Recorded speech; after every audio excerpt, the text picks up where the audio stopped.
Kazan, thank you very much. And it was from actually yesterday until August 9th, actually. You know that? So they are actually playing as well as we're casting our mobile. That's what the case. I mean, I can't, just like Steelbox said, it was so intense. Because initially we actually thought Team Spirit had an advantage going forward. I mean, during the draft.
see how are they gonna pull it through. I mean, once again, we are in the single elimination bracket. There is no, once you're out from the tournament. Yeah. And if the teams would like to do well, they need to show and stand up right now. This is the perfect time to wake up and be ready. Right. I think they're gonna have to be really careful on the next draft phase that they don't make. I mean, we cannot call that any mistakes, right? Because their drafting was good for Team Spirit. I mean, initially, but again, as Steve Marco said, I mean, they'll have to replan again if needed, because after the first, now it's more like they have to be a bit more careful for the second game if they really want to push that onto a third game or not, right? Yeah, for sure. I mean, let's take a look how the guys are gonna do. I mean, and especially Foot Esports. I mean, they didn't look scared against the champions of the tournament, and they're actually doing it fine. And I mean, Kazook doesn't care who he's playing against. You're champion, you're no champion. He doesn't care. I like the confidence, and yeah, players are getting ready, and casters are getting ready. I would like to give our words to casters. Please, guys, take it away. Thank you very much. Thank you so much to our hosts, and we are indeed ready for game number 2. We talked about how there should be a different kind of approach now for Team Spirit. Do you feel the same way? Do you think the Team Spirit should change their MO right now? Because I felt like they did have a good idea of this composition they have. It's just that they were too honest in the first 3 picks, whereas for Foot Esports, it's just the shape of the meta. Melissa plus 2 tanky dudes, easy to win. Yeah, I don't know. I think, definitely, I would say you have to change the game plan. Fanny's always a bit of a risk, right? I mean, every time, I think most MLBB fans, when they see a Fanny pickup, get a little excited, but you know that this could go pretty wrong too. You know, and the way Team Spirit played it is, again, when you fall behind like the way that they did at a certain point in that game, they just started pushing across the map. You know, take down some of the base turrets, push down what you can. But you could see where their team fighting was pretty good. But the problem was that, again, Sawo, as you see him on screen here, and we jump into this draft, he really struggled on Cho. So maybe if it was a different, although he did get to combo some of the kicks, you know, into Kid Bomba and everything else, but you just saw how difficult it was for him to actually get through the tankiness, that front line that Foot Esports had. And then eventually, once your Melissa was all scaled up for RX, that was fine. And yeah, Kazue, the MVP of game 1, was like, no, 9-0 stack Sky Pierce on Aurora. So, you know, what do you do against that? As she's just kind of shredding through whoever she wants to. And that's why, you know, the change here, Wolf, is Team Spirit will take the Aurora in the first pick, blue side. Yeah. Take it away from Foot Esports. You take the Melissa now. If you're Foot Esports, well, they decide to go for the Valentina to go with the Bederick. Natural answer. No, Team Spirit. I think that they're incentivized now to pick up the Melissa themselves. I don't see why not. Maybe the Paquito could be an alternative. Also, natural pickup here for Team Spirit. So they do go for the Paquito as well as this Eudora. And now Foot Esports. You're going to be thinking, should we get the Harley now? Should we get the Melissa? No, they will go for this Esmeralda instead, because it is a good answer to the Paquito in general. You have a lot of shields on the Paquito, and the Esmeralda could be a way for you to take advantage of the situation. So understandable why Foot Esports did this, but I think the real problem that they will be facing is the possibility of the of the Melissa being banned out. And this is the Melissa, if it gets banned out or anything like that, but the first 3 picks that are already here too for Team Spirit is looking a lot like what worked for them back in MSC, you know. And again, I like how our panelists mentioned, you know, think about Foot Esports. They don't care who they're going against. They don't care who they're facing against these champions from MSC just last week. They're willing to go ahead and give it their all. And now they're in this position where one more game, Team Spirit out of this tournament. I mean, to be the team to do that would be a great statement for Foot Esports, you know. And so even if you look at them, the only thing that I guess Valentina's in a weird place for me, man. Wolf, like I feel like, yeah, you usually pick it up, especially when the Atlas was picked up on blue side, you know, but you see that Team Spirit banded out. They got themselves a Belric. Valentina is one of those things where it's just more of a, let's just pick it up just in case, right? Because right now, if you look at it, the only thing you're probably going to take over there is that Thundering Wrath on that ultimate of the Eudora, you know? And there is ways, there's unique ways that you can utilize Valentina's kit plus the Eudora when she changes into her, you know? That can complement really well with having a Belric, and then of course you've got the Esmeralda. But I think you really got to cover your bases with your last 2 picks for Foot Esports to make this better than the first 3 picks that Team Spirit has. The rest of the draft about to finish here on this last ban. Like you mentioned, the Melissa was banned out. They went and focused down on the roamers because, again, we got to see what Sal is going to end up playing here to be kind of that front line and have a better game than he did on the Cho. Okay, so same sentiments with the Valentina, but at the same time, I think it's the teams are just so pressured into picking up the Valentina with the Beleric because they would always think that the copied or an eye for an eye. Oh, sorry, not an IMU. Wrath of the Dryad is a threat, which I feel like is an overreaction. At the same time, we can't blame them. They will pick up the Nolan this time. To match up against this Hirara instead of the Harley. Well, the Brody as well as the Melissa, they are both banned out. This means the Team Spirit can just focus on this Paquito in the jungle, the gold lane role, and then pick up an EXP that can match up against this Esmeralda. Apparently, it's going to be the Arlet and maybe a glue to go with it, so that, or even an Akai actually, so, or a Badang. Badang is what they paired this as. There's a lot of like options for stuns for refreshing your vengeance stacks. Else, it's a good glue game in case if they don't want to leverage the Arlet with the Badang. Instead, they go for Hylos. Actually, that's surprising. I was thinking, it'd be the Hylos. Again, it's just like you kind of need something.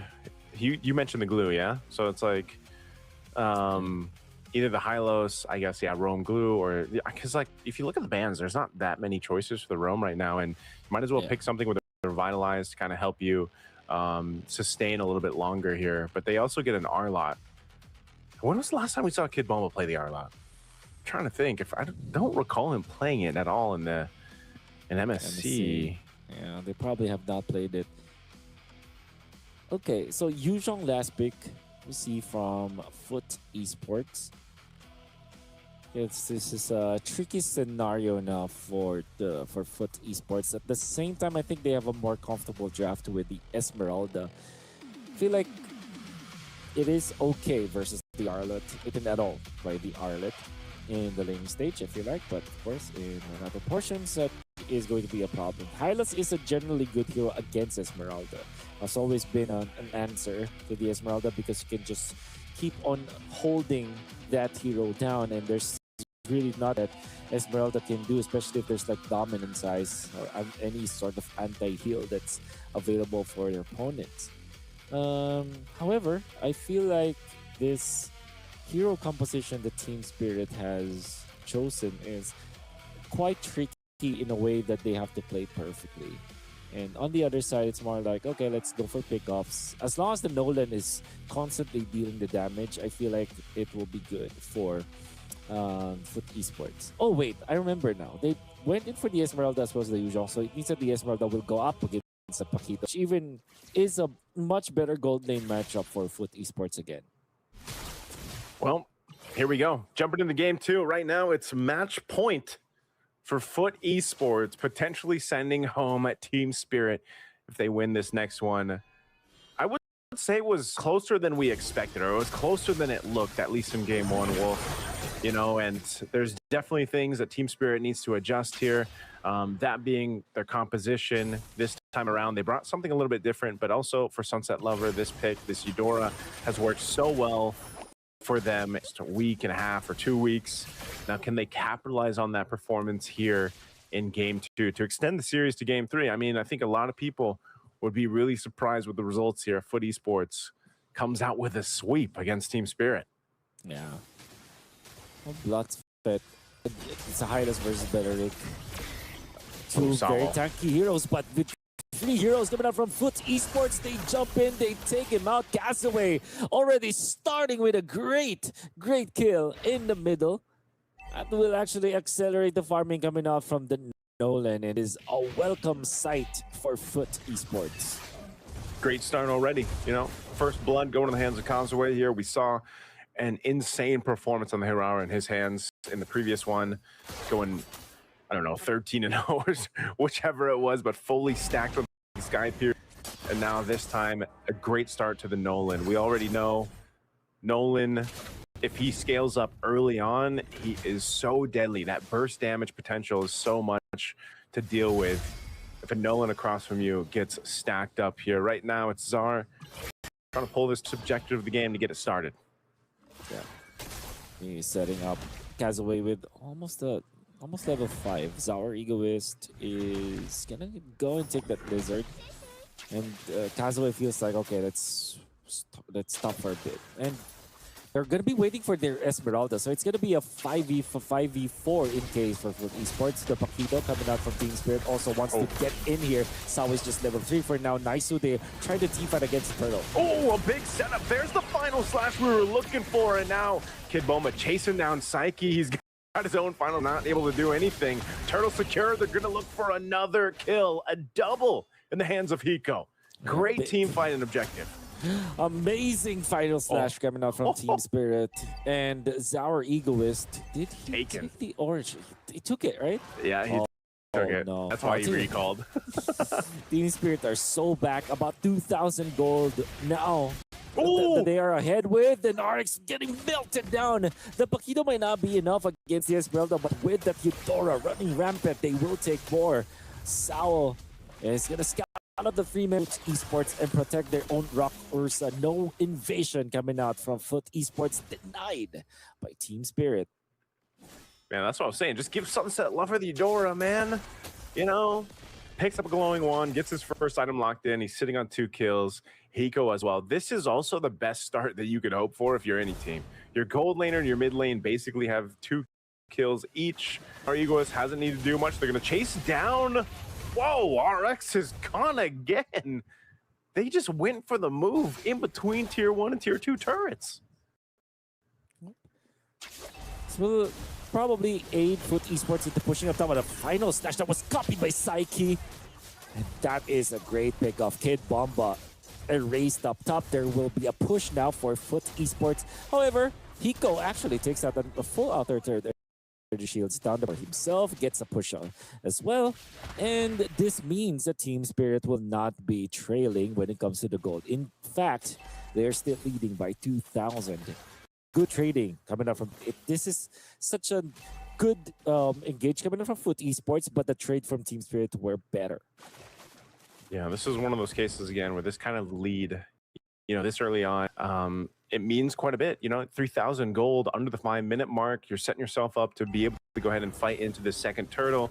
Most likely be able to secure it. They're going to poke down already. Blots, he's just burning down. Already falls. Glorious Pathway already dropped down too. A final slash comes through to push out. And now Bomba could be in trouble. Still goes in for the re-engage. He's actually going to be able to survive as XC falls. A great fight there for Team Spirit. And that'll get them the second turtle here. Yeah. Another snowball in Team Spirit. Whenever they group up, they know exactly who to target. They take out XC immediately. And now they're going to be wrapping around it, probably the Esmeralda or maybe around their own orange camp. Interestingly, Bloodsvet is scouting out this area. They're actually calling the members of Foot Esports in here. RX able to get out of the sticky situation. And while that was happening, Team Spirit already takes out the turret up top, and Foot Esports are too clumped up together that they're losing objectives around the map. They want to go for Sao here. A copied Glorious Pathway drop down. It's under the mid lane. Not sure if there's going to be a follow through. Zar looking for a potential setup there, and now they're going for Blot. Pops the grab of the Dry, and final slash already comes through too. Sao and Hiko go down. This is not a fight that Team Spirit wants. Kid Bomba's going to be next. The shot essences come through, but RX will get some to pick up a kill. That's 3 deaths for Team Spirit in the mid lane. Oh, wow. Okay. Wow. Okay, there's some burst. I was not expecting RX. I guess he was feeling too good about the kill. Yeah, feeling too good about the kill. That would have been a clean take for Foot Esports. They might have taken more gold afterwards, but that is RX, the gold laner of Foot Esports, the Esmeralda.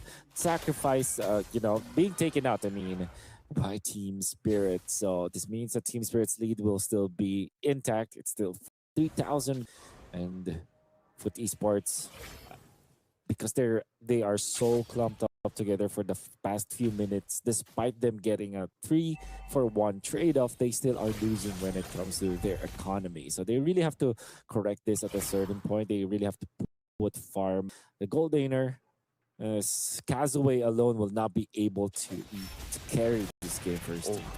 Here's their setup. Team Spirit trying to go for Blotsfat. He's tanky enough to survive it, though. The fight for this third turtle, Foot Esports wants it. They want to equalize the gold here if they can. Open up the map a little bit more for them. They're just down to one turret in terms of Team Spirit here, but it looks like Team Spirit's actually going to fight them off this turtle, be able to secure it. They are pushing off RX a little bit further. Zara Egos will secure. So that's 3 for 3 turtles for Team Spirit. Foot Esports, even though they're showing promise here, Wolf, they're going to have to do better than that when this Lord does come up in about a minute and a half. Yeah, I totally agree with that. I got to be focusing now onto this middle part. And Glorious Pathway is going to be a spell of choice now for Psyche. Sawo pops his own Glorious Pathway for some reason. And even Sunset Lover just pokes out Bloodsphet. And that's a big resource that Team Spirit does not have. But it seems like it doesn't matter. They will still press the attack. They will take that inhibit, that outer turret, and then the purple buff.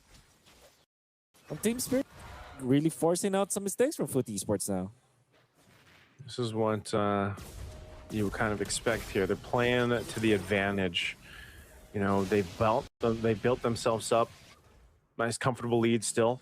5,000 up. That gives them a little bit of advantage when it comes to it, but it's still, like we saw for that mid lane fight earlier on, Wolf, it's just, Team Spirit still has to be careful on how they approach the fights. It could come down to just, getting that great final slash. And you got to think about it too, the final slash. And if the conductors are placed correctly and everything else from Sunset Lover, you can also get a multi-stun off that. Either that or that extra damage, depending on what Sunset Lover decides to do on the Eudora here. But Foot Esports so far has shown us that they can adjust pretty well. And if they get some more of these defensive items built in, that'll really help. See, Blotsfat taking some of that damage already. They're going to crash down on Kid Bomba. Going down. They jump back into the fight here, but it's the trade. XP for XP. XP goes down. Blotsfat burns the flicker to survive with 1 HP. And that's crucial timing because now Lord's coming up in 10. Yep. TS wants to take down a tier 1. He could even forcing some up top. The turret is very low. They've taken out the middle. They have taken out the top. Now they're working on the Lord. The Team Spirit in just the chain of good events for them. They are able to take a lot of objectives and then neutral objectives to boot without being on their side. They have so much real estate to work with in this map, and they're leading by so much. How can Foot Esports find an opening here? They do get some trades, but it's never going to be enough as Team Spirit are just way better at taking parts of the map for themselves. Yeah, they've showcased that. Now Team Spirit off this Lord. And with the lead that they have here, they can start knocking on these base turrets, or at least approaching to get down some of the shields here that Foot Esports has. Look at what Foot Esports can do here and turning this around. One of the most difficult things, again, is having this Esmeralda. You don't have that traditional marksman that you're looking for. So they really have to have these calculated fights. Holy Defense Shield going to pop down at the bottom side as Lord makes its way, charges on into that turret. Black Dragon form dropped down too. I'm not sure if they really want to start a fight here. Whoa! Zaki already brought down to a sliver of health very quickly from Sunset Lover. Has to go heal back up. That might just be it. Just one base turret going down as they're going to work on this Lord here. Oh, Eudora is just such a meta game that we have. It's so difficult to deal with. We're going to be pushing in the middle right now. A Team Spirit. Okay, so they just want to clear the way for now with that final slash. Fishing for someone. They will force the pop the Holy Shields in the middle. They do have the push in the bottom already.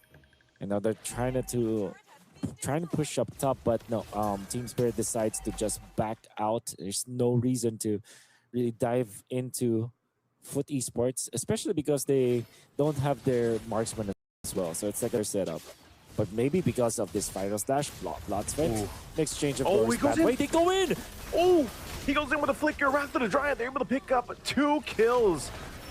I was not expecting Blodsvet to take that, but he went anyway. And now the rest of the Foot Esports gonna run it down here. Zara looking for Psyche, can't find him, gets terrified. Causeway to pick up the kill. What a turnaround decision from Foot Esports. And now we're gonna go for Sao. Sao trying to walk away here as slowly as possible, but Causeway will take him out. And that is a big hit once again for Foot Esports. Amazing plays coming out from Blodsvet. You would think that he was already backing down, but Foot Esports, with the amount of decision making for you to decide to take the fight instead of running away, that really surprised Team Spirit and astonished them. They get kills afterwards, and then Psyche schools Zaur Egoist, uses the Terrify to force Zaur Egoist to face and hug the wall and take out the Hirara, the pesky Hirara for Foot Esports getting outplayed, and all of a sudden they're back in the game. They don't have the lead whatsoever, but you're feeling that Foot Esports are now getting the momentum back on their side. Unfortunately for them though, the long lane is in the favor of Team Spirit because of their lack of inhibitor turrets. So they have to be quick when it comes to deciding on this Lord fight. Oh, they're gonna fight anyway. Lord of the half health, Black Dragon form already used up by Xe. He's gonna go in, looking for Zaur Egoist, gets the knock up, and Zaur Egoist is gone, but the shutdown, both junglers fall. It could come down to just someone grabbing the Lord here. RX trying to get away. Hiko has the punches lined up as he takes RX. He's gonna be looking for more. Psyche, Hiko is a threat alongside Sawo, and Hiko comes in clutch with a double. Can he get the triple? Xe locked down by the rest. They're gonna chase him down. Kid Bomba to keep him locked in now. Hiko, but Kid Bomba gets the kill, and they'll start up the Lord here. Team Spirit fought that one forward. Great idea coming out from Foot Esports, going on to Zaur Egoist. They were successful into taking down the opposing jungler, but because they dove with almost all of their members onto the backlines of Team Spirit, they weren't able to protect their Nolan. And unfortunately for Foot Esports, they don't have other options of dealing the damage. Obviously, RX as well as Psyche that can actually output some damage, but it's not like for Team Spirit where you have the Phygital always going to be the source of DPS for Team Spirit, as well as Zaur Egoist and then Sunset Lover. In fairness, Psyche actually was able at Sunset Lover on his own, but unfortunately Team Spirit still has so much damage coming out from Hiko. Yeah, this is just so much to deal with right now. You can already see push into the base here. Team Spirit looking to take us to game 3. They know they've got the Lord with them. They're going to take down 2 base turrets. Base going to be fully exposed to Foot Esports. There's a final slash right on cue. Psyche's gone. Black Dragon form used. Sunset Lover already using the Thundering Wrath. Xe trying to jump in to keep him at bay. Knocks him into the air. Crashes down, but look at the burst come through. And Foot still surviving. They're looking for Hiko. If they can take down Hiko, that'll be big. But he's got the shields working with here. And Xe now lined up, dropping down the glorious pathway. They're still looking to clean up as RX and Causeway are here. They want to clean out the minions if they can, but it's a slow death for RX. And now Team Spirit, they can just lock on the base. It's only 1 cannon minion. Causeway trying to clean it up, but it won't happen. And Team Spirit will survive to game 3. Hiko on the Phygital. You can see the nuke damage coming out from this.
And that's also what the panel feels like. So thank you so much for our analysts out there. Now, Foot Esports going up against Team Spirit, game number 3. It's blue side for the Turkish team. And this time they will ban the Phygital because Hiko was just way too good at it. Okay. All right, let's get to this again. It's down to one game. We know the tournament lives are on the line here, Wolf, for both teams, Foot Esports and Team Spirit. And one of the main things is how do you adjust, right? Both teams have really kind of developed a different feel like from game to game. And going into this one, it'll be already starting things off. You know, we have one more band to come through. First pick blue side for Foot Esports. You know, what do they want to go with? I like the Aurora band being taken out here. Yeah, Rara, of course. You are at Phygital as well as the Barats' band. Now, this could mean that the Marcel will be open, and Foot Esports really like to play that hero. And I feel like, in general, teams like to secure that whenever it's available. So I think that the Marcel is on top of the list here for Foot Esports. Apart from that, we're looking at the Eudora that you want to take away from Team Spirit. And I think Team Spirit are going to be very happy to trade the Marcel for the Eudora, in fact. Okay. Do they actually take the Marcel then? Like, is that first pick sign? Is that what we're thinking? That's what I feel like. Whoa. I guess that's not what they're thinking, man. Valentina, first pick blue side. When was the last time that we saw Valentina being first picked? A long time ago. But there was one time here in Games of the Future, but not when the Marcel as well as the Eudora is open. Maybe just the Marcel. And Team Spirit are going to be thinking, okay, maybe because of that golden hour, that could be a problem for them. If they do pick it up, they will just give it to the Valentina. Maybe that part of the draft might be a consideration for them. However, they will not care. They put in the Atlas instead of the Marcel. They will go for this Eudora. Scary to give the fatal links to your opponents or access to, but at the same time, Team Spirit feels like it's not just the fatal links that you get out of the Atlas anyways. It's a strong mid lane controller. It has great synergy actually with the Eudora, so such a strong composition. Let's see, Foot Esports, they can go with the Nolan probably. Yeah, this was almost in a way choreographed, right? They just knew that. I guess maybe that was the plan with Coach Tezzet there and the rest of Foot Esports, kind of pick up the Valentina because we left the Atlas is open. It's most likely going to go over to Team Spirit, so at least now own Fatal Links, right? So they've got that, but these are two strong picks for Team Spirit. We'll see what the third one. Oh, they're going with the Fan. They're running it back. They're going to run it back with the Fanny, man. They're going again. Fanny's there. You've got a little bit more protection, I would say, just because of the fact that you have the Atlas plus the Eudora. You know, you've got the tools that you need to go ahead and lock people down. I mean, can you just think about it too? A Fatal Links into Fanny swinging on forward and the amount of AoE damage or stuns that a Eudora can bring. Like, that's a dream wombo, you know, like sure, already. Sure. Now, I'm going to be banning out this Kufra, which was a problem for them in the previous game number 1 specifically. And because of that, they will now shot at maybe securing a game for this Fanny, which kind of means that Hiko will now have to think about a different fighter for the gold lane. Well, there is an option to go for Harith. I feel like it's still a good hero in this scenario, and also a good hero to answer the Uranus, which you will need a lot of true damage to go through. Yep. Big burst is what you need against this Uranus, so maybe a Harith could be an option. But Foot Esports are going to be focusing on Kid Bomba instead. Okay, Team Spirit are going to be their next band, probably Badang actually, because the Badang versus both the Atlas as well as the Fanny. Cover ground one more time, I guess. Might as well. Because Zara Egoist, man, he resulted in game 1 where he just essentially pushed across the map, and that's not what you want to be doing. To be able to go ahead and swing on through those fights, and like you mentioned, that Kufra, one of the main points of why he wasn't able to do that in game 1. The bouncy ball is just too much, you know, and Yeah, at least this time too, Sawas doesn't have the Cho. Like, you know, he's got his Atlas. So even if he is kind of stopped in his tracks, you slow people down, right? And Fatal Links will always be a threat to the entire team here. So they take their time with it. They'll be the ones to actually ban out this Cho, the last pick. Again, roam options for Blotzfet. Because of the nature of the bans, I'm just wondering if he's just going to go and fall towards... well, he doesn't have the Babak. No, so Hilda actually comes through, which would have been a good counter against having the Fanny for Foot Esports. So they actually take it from the hands of Foot Esports. That's right. That's going to be the explain answer to the Uranus. There was a time where it was the Hilda that actually is played against tanky heroes in the explain, including the Uranus. It's evident in the recent MPL that we've seen season 17, and I like this decision. Now Foot Esports, will they go for the Moskov themselves? Yes, they will. And the Badang to go with it, as we expected.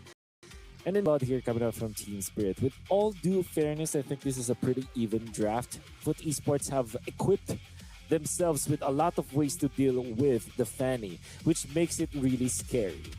And now it's going to be a battle of execution from both teams. Is game number 3 decider for who will be taken out first in the playoffs of Games of the Future MLBB. Oh, this is going to be a big one, man. Standard lineup for Team Spirit, I would say, when you look at it. Again, the Hilda isn't brought up too much, but now you, in a way, you've covered your grounds to protect Zara Egoist in the jungle.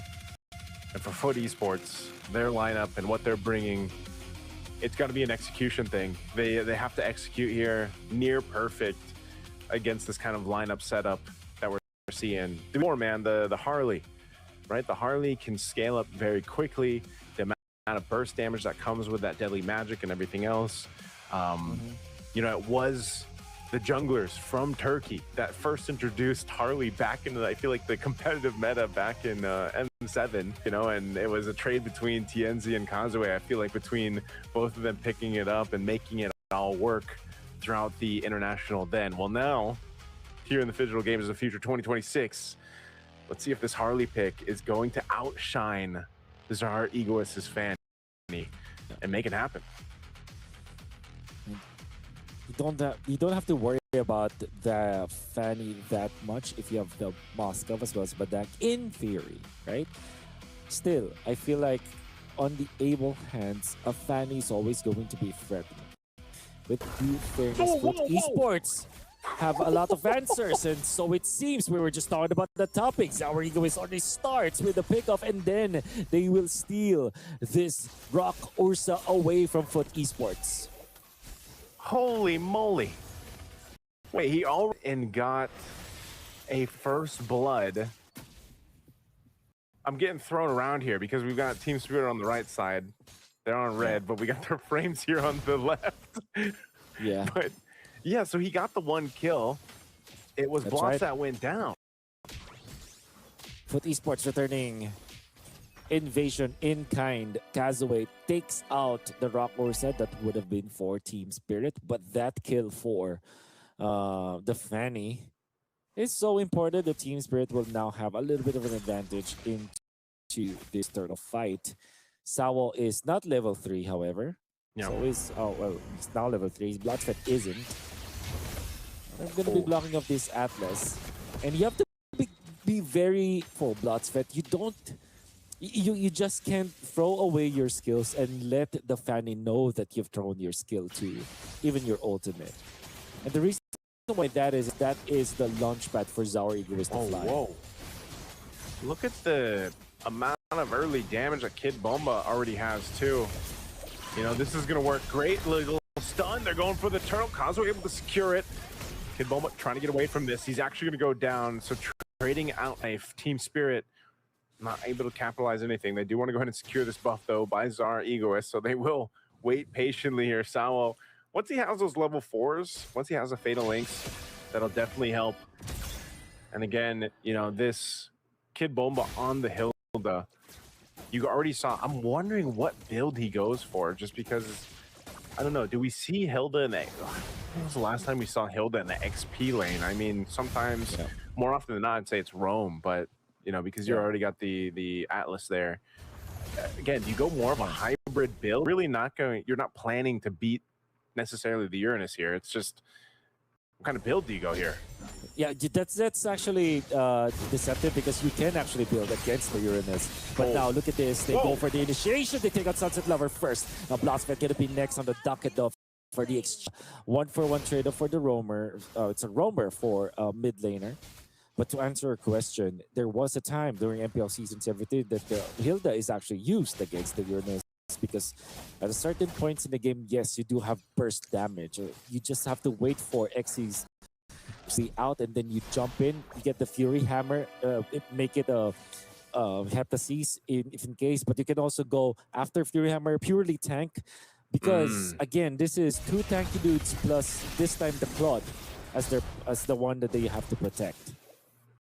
Oof, even with this attempt, though, 3 members of Team Spirit not able to take down Xe, so I guess Kid Bomba just needs to build up a little bit more. As you mentioned, he has the Fury Hammer. He's probably working on that blade, but the blade's already there for Zara Egoist, too. That's why we see, you know, if he actually gets in range, he does do quite a bit of burst damage. Now, this turtle's going to be up here. A lot of attention up to this top side. A big lockdown coming through. What a combo! Able to take out Hiko and Sawo. Talk about perfect timing from Bloxfet. Wow, then that's really, really good now for Foot Esports. And the reason why that is this in combination with what you're seeing right now, it's going to be that turtle that they will be able to secure. Foot Esports, and they will even take this turret, give it to RX. This is really good for Team Spirit, or for Esports, I mean. Little split fight here. RX still going to be able to survive. Even after the Fatal Links being burned already, now they're going to pay their attention to Sawo. Bloxfet once again locking down multiple members. Sunset Lover is gone. Kid Bomba's got to flicker out. And this is looking really dicey here already. The almost 5.5 minute mark here for Foot East. They're up a lead, 2,000, almost 3,000 gold against Team Spirit. Yeah, it's really good there for Team Spirit, honestly. And Foot Esports, for Foot Esports up with the 3,000 gold lead. And they have the Moscow boot, 2-0-1 on the Moscow, in fact. And the reason why this is really good for Foot Esports is that they have a marksman and they have a scaling hero in the guise of the Harley.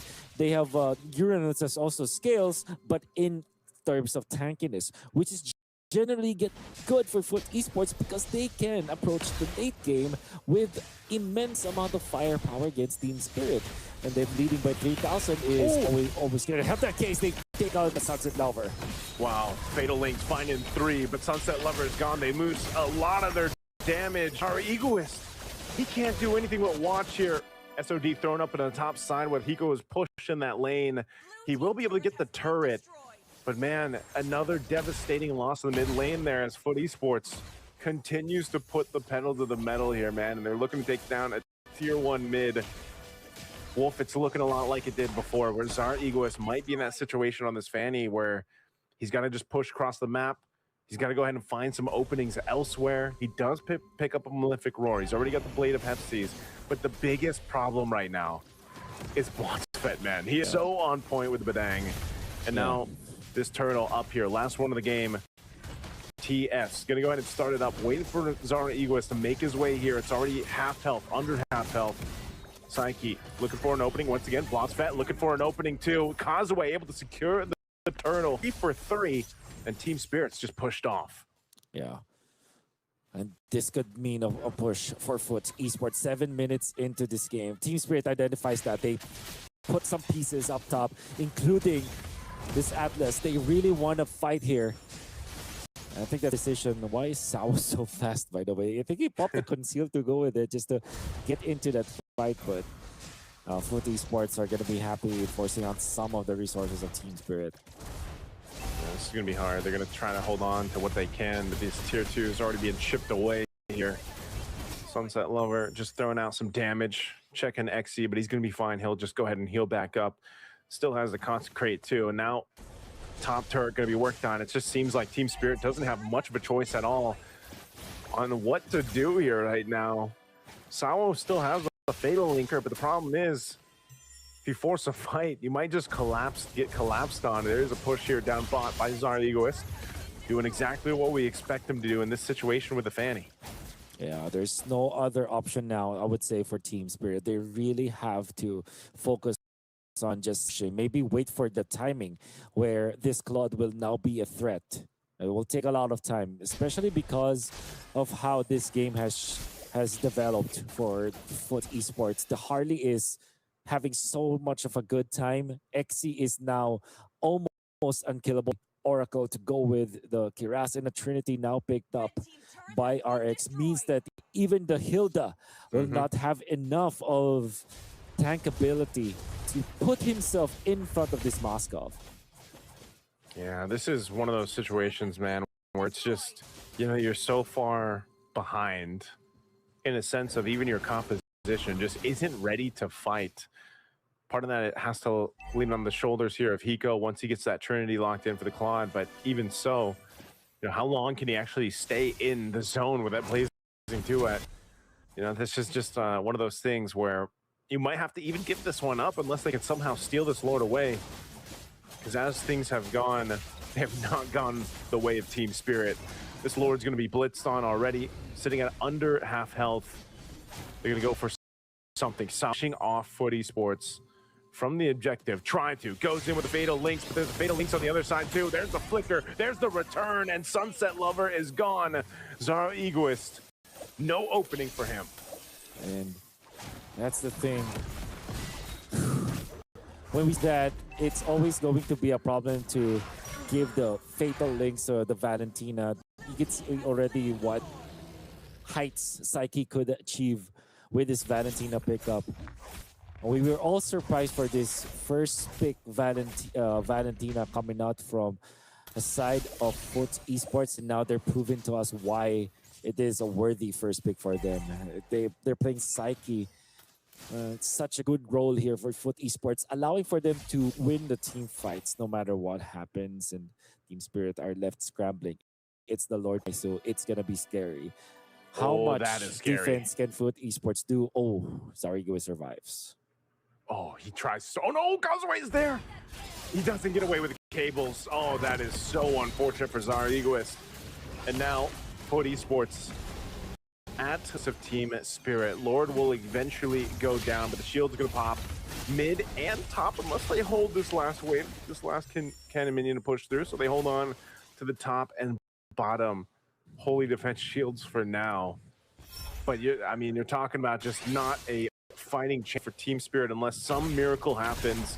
They fall further behind, 7,000 gold behind. They're going to be looking for an opening to stop them in their tracks. They hold on though, but a wave's still pushing, and Zara Egoist is back. Is this Divine Glaive pickup by Sunset Lover enough to change the tides here, tip the scale in damage? Yeah, we will have to know. We will have to find out. Not going to be an easy task here for Team Spirit. Gazaway again, looking for Zara Egoist. Fortunately for him, Gazaway does not have the ult. I'm going to be forcing the purple buff this time. I think that every time that they take away the purple buff with the Fanny, that's always a win for Foot Esports. Oh, it went to Blotsfed. He's got more punches and more walls now. But yeah, anyone but the Fanny is their mantra right now. Yeah, you take that away while you can. This is the whole discussion that we had when we were taking some time to get into game one. We talked about how much pressure you can put on a Fanny when it's on the opposing side.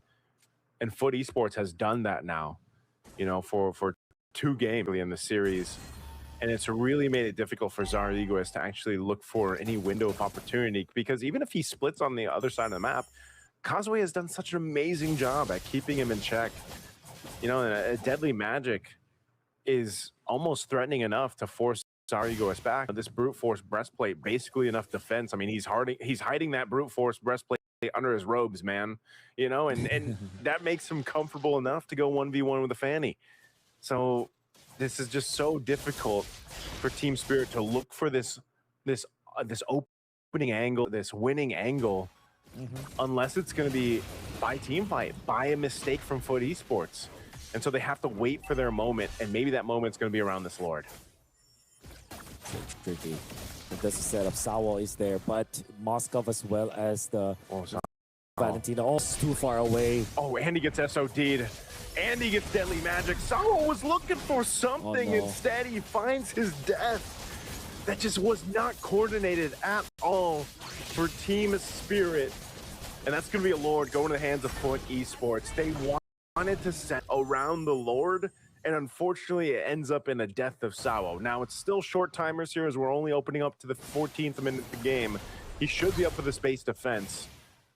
But man, that got difficult because he burnt the flicker as well in that fight. So now they wait for this Lord to come and a pro. Now Foot Esports still knocking on these base turrets though. Some burst coming down from Sunset Lover. XC's still gonna be able to survive. Has not died at all. And they can just wait to walk this Lord to the base.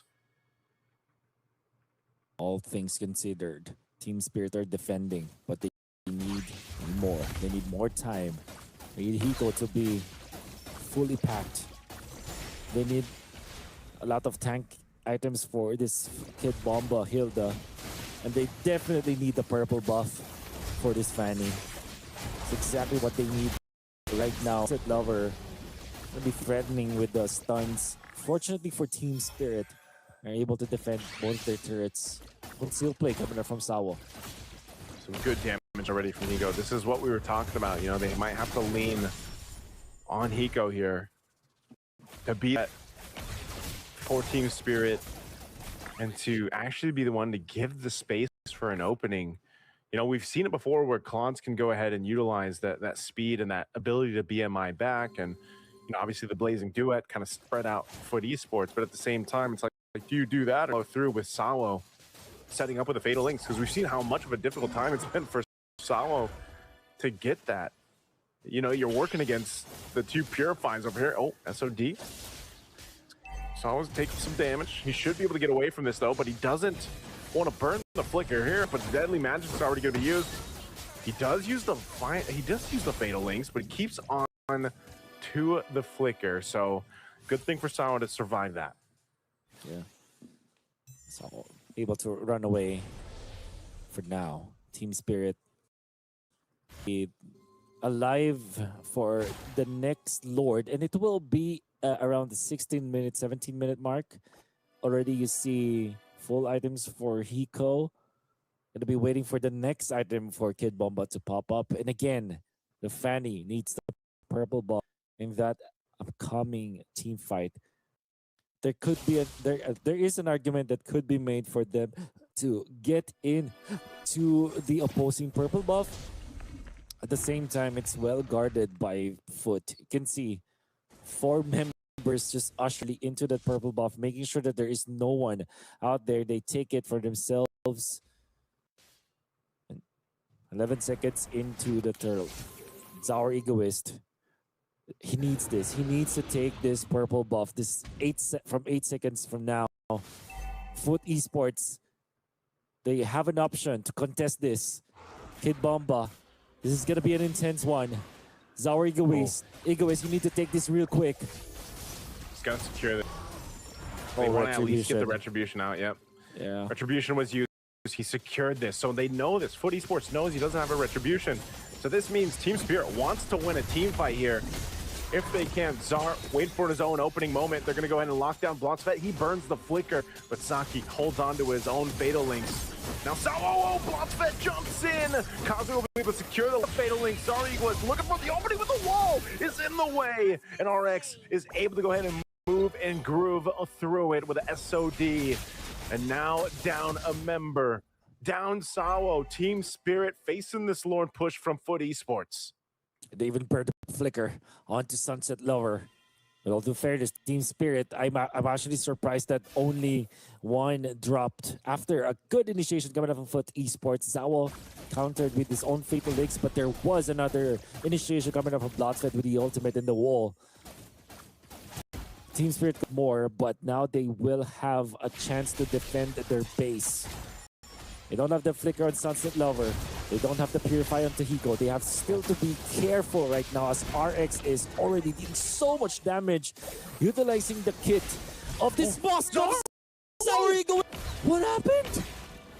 He got, I don't know, he got caught on his side of the jungle. and got cut off here. He's 35 seconds death timer. They still have this pumped up wave up on the top side. They're gonna do everything they can to maintain it. Their crystal's being worked on, but they got a wave in the mid as well to clear out. They still hold on to the top turret, but now with RX unleashing on the turret, Kid Bomb is gonna be next, and he falls too. And now Foot Esports knocking on the crystal of Team Spirit. This wave's gonna be clearing out. Sunset Lover keeps him at bay with a stun. They still gotta clear out one wave. They gotta manage this. Zara will be up in 5. There's the fatal link from Psyche. The blade used, but they're just falling to their deaths, and Hiko pushed off as well. And Foot Esports will do it. They don't care if they were MSC champions. They're looking to clean this out. They'll take out Zara as well. Hiko doesn't have the ultimate. There's an SOD. RX wants to go through it, and Foot Esports will send Team Spirit out of Games of the Future 2026. $1 million denied. Foot Esports, they did not play this well yesterday. They did not play this well in 2 days ago, but now up against Spirit, Kazue, who has faced this squad many times from that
Yeah, that's a really good team we're gonna be watching today.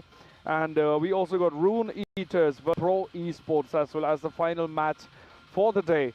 What do you think? What's coming up for next? What about the next 3 rounds? Is it gonna be a tie? We'll definitely see a great fight. We'll see a bloodbath between those professional teams and how they just play, and just let's see great Mobile Legends, and I mean, I have no words to express how the strategy was so clean for the Food Eaters. Yeah. If the teams are gonna play just like that with a clean sweep, it would be 100% easy. But if you take a look at game number 2 and game number 1, it was you couldn't tell until the end gonna be a victor on those kind of games. True. I mean, was phenomenal game from both teams, and I would be thrilled and excited to see those kind of gameplays from other teams.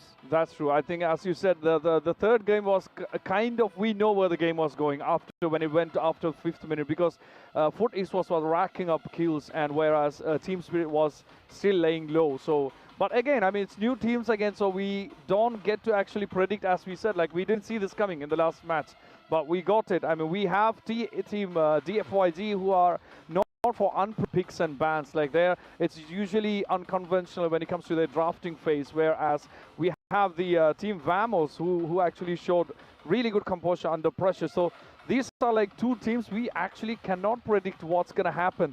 So I think the only way to find out is just to wait what happens, right? Definitely. I mean, we'll see how they're doing, and we're seeing how people are slowly getting in more and more here at beautiful Jack Project Arena. And would like to actually show you a wonderful video about the players, and let's take a look. MLBB Playoff.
Barretts, obviously the Valentina here. Just in case that Atlas does slip through, again, it's not banned out like we saw in the previous series. Could potentially be here. One thing that you also have to take note of is the Barretts was continuously banned in the previous series. Now for this, again, this Barretts is a nuisance to deal with, man. Usually put in the XP lane, it's so tanky and capable of setting things up with the Flicker Daytona's Welcome combo that you're just really able to go ahead and capitalize on that. You know, even whatever ends up going to the hands of Era 404, by the way, in the jungle, is something that you got to be weary of. And that's why, to alleviate some of that pressure, G will go ahead and grab themselves a Suyo and a Marcel. We were talking about the Marcel in the previous series. We finally get to see it here in this series. And also the Suyo comes through early on. What do you think about that? Is that Suyo, you feeling good about the Suyo here? Not really. Especially because it's a Clint, it's a Valentina in combination with the Barretts. It's not like the Hirara that actually has like a lot of piercing damage, or I don't want to use that term piercing, but I think that's how I can describe it. A lot of penetration, whereas for Suyo it's like mostly upfront damage that you're looking at, which might not be the best for the side of DFYG. But let's find out. This is not gonna be a game-losing draft, I would feel like, for the Suyo. I just feel like in general there could be more options out there, but they do ban out the Guinevere themselves. This is a hero that they could have picked up, actually. Yeah. I think the Guinevere would have been, I mean, it's one of those things where it's like it works really good in certain compositions, and more so like specific teams that can play it or utilize it the best. But since that's banned out, we got a couple more bans to go through here. Honing in on the mid lane options, of course, that Selena has popped up continuously now. We've seen more and more people get used to throwing out arrows, obviously being able to follow through that. Marcel, I think how easy that would have been to actually follow through. You know, having a Marcel giving you that opportunity to land an arrow, or vice versa. Like you land an arrow and then that gives some room to breathe. But I think one of the biggest things about the Marcel is just how good we've seen the golden hour can be, whether that's for setting team fights up or delaying the objective takes, even, you know, around the turtle or eventually the Lord there. And so that, I feel like difficult things here for Team Vamos to deal with is getting around the Marcel, but also getting to the Melissa. Like, this is what we've seen a lot of, and why the Melissa has popped up so much, and what we talked about, why the Melissa has really risen in, you know, like stock pick value. Currently, you just have a bit of a difficult time getting to that. And if you even look at, you know, what can you take here for the Valentina if you're Team Vamos, it's probably just the golden hour for now, unless, you know, you get something better out of value for the last two picks for DFYG. But they'll definitely take their time kind of considering that. You see the YSS was the last ban here, as well what the jungle yet is for Arrow 404. They're going to go with the Belric. So, but they're leaning in towards that strategy, man. At least for now, it's a little bit different because they got a Clint, they got the Cowboy, but they still got two tanky dudes. Yeah. So I think it's the same idea of things considered, because you want to protect your marksman and you have two heroes that are able to peel for you. And at the same time, this Clint is the alternative to the Melissa in a way that you just, I guess, better range. Think about it. At the same time, you have a lot of laning presence up against the Melissa with this kind of hero. This is actually the hero that I think Team Falcons used as a Melissa. Remember, there was a time where Bigatron by Vitality was winning so much with the Melissa, with Eman actually leading the fray. And he is one of the best, I would say, players for that ever piloted the Melissa during MSC. But then eventually, Team Falcons has decided to pick up the Clint, and now it's working wonders. Okay, so the DFYG are, with the first three picks that we saw from them, you would feel like, yeah, they are playing as what the Met did with this Marcel with this Melissa and whatnot, but after their last two picks with this Alice as well as this Farsa, it kind of feels like they are going the other route. This is a greedier approach. And okay, now this is a swerve. Team Vamos with the Ling. Okay, I'm not sure if that is great versus the Melissa. It's okay against the Farsa. Definitely not comfortable playing around the Marcel. So I'm not entirely sure about this Team Vamos.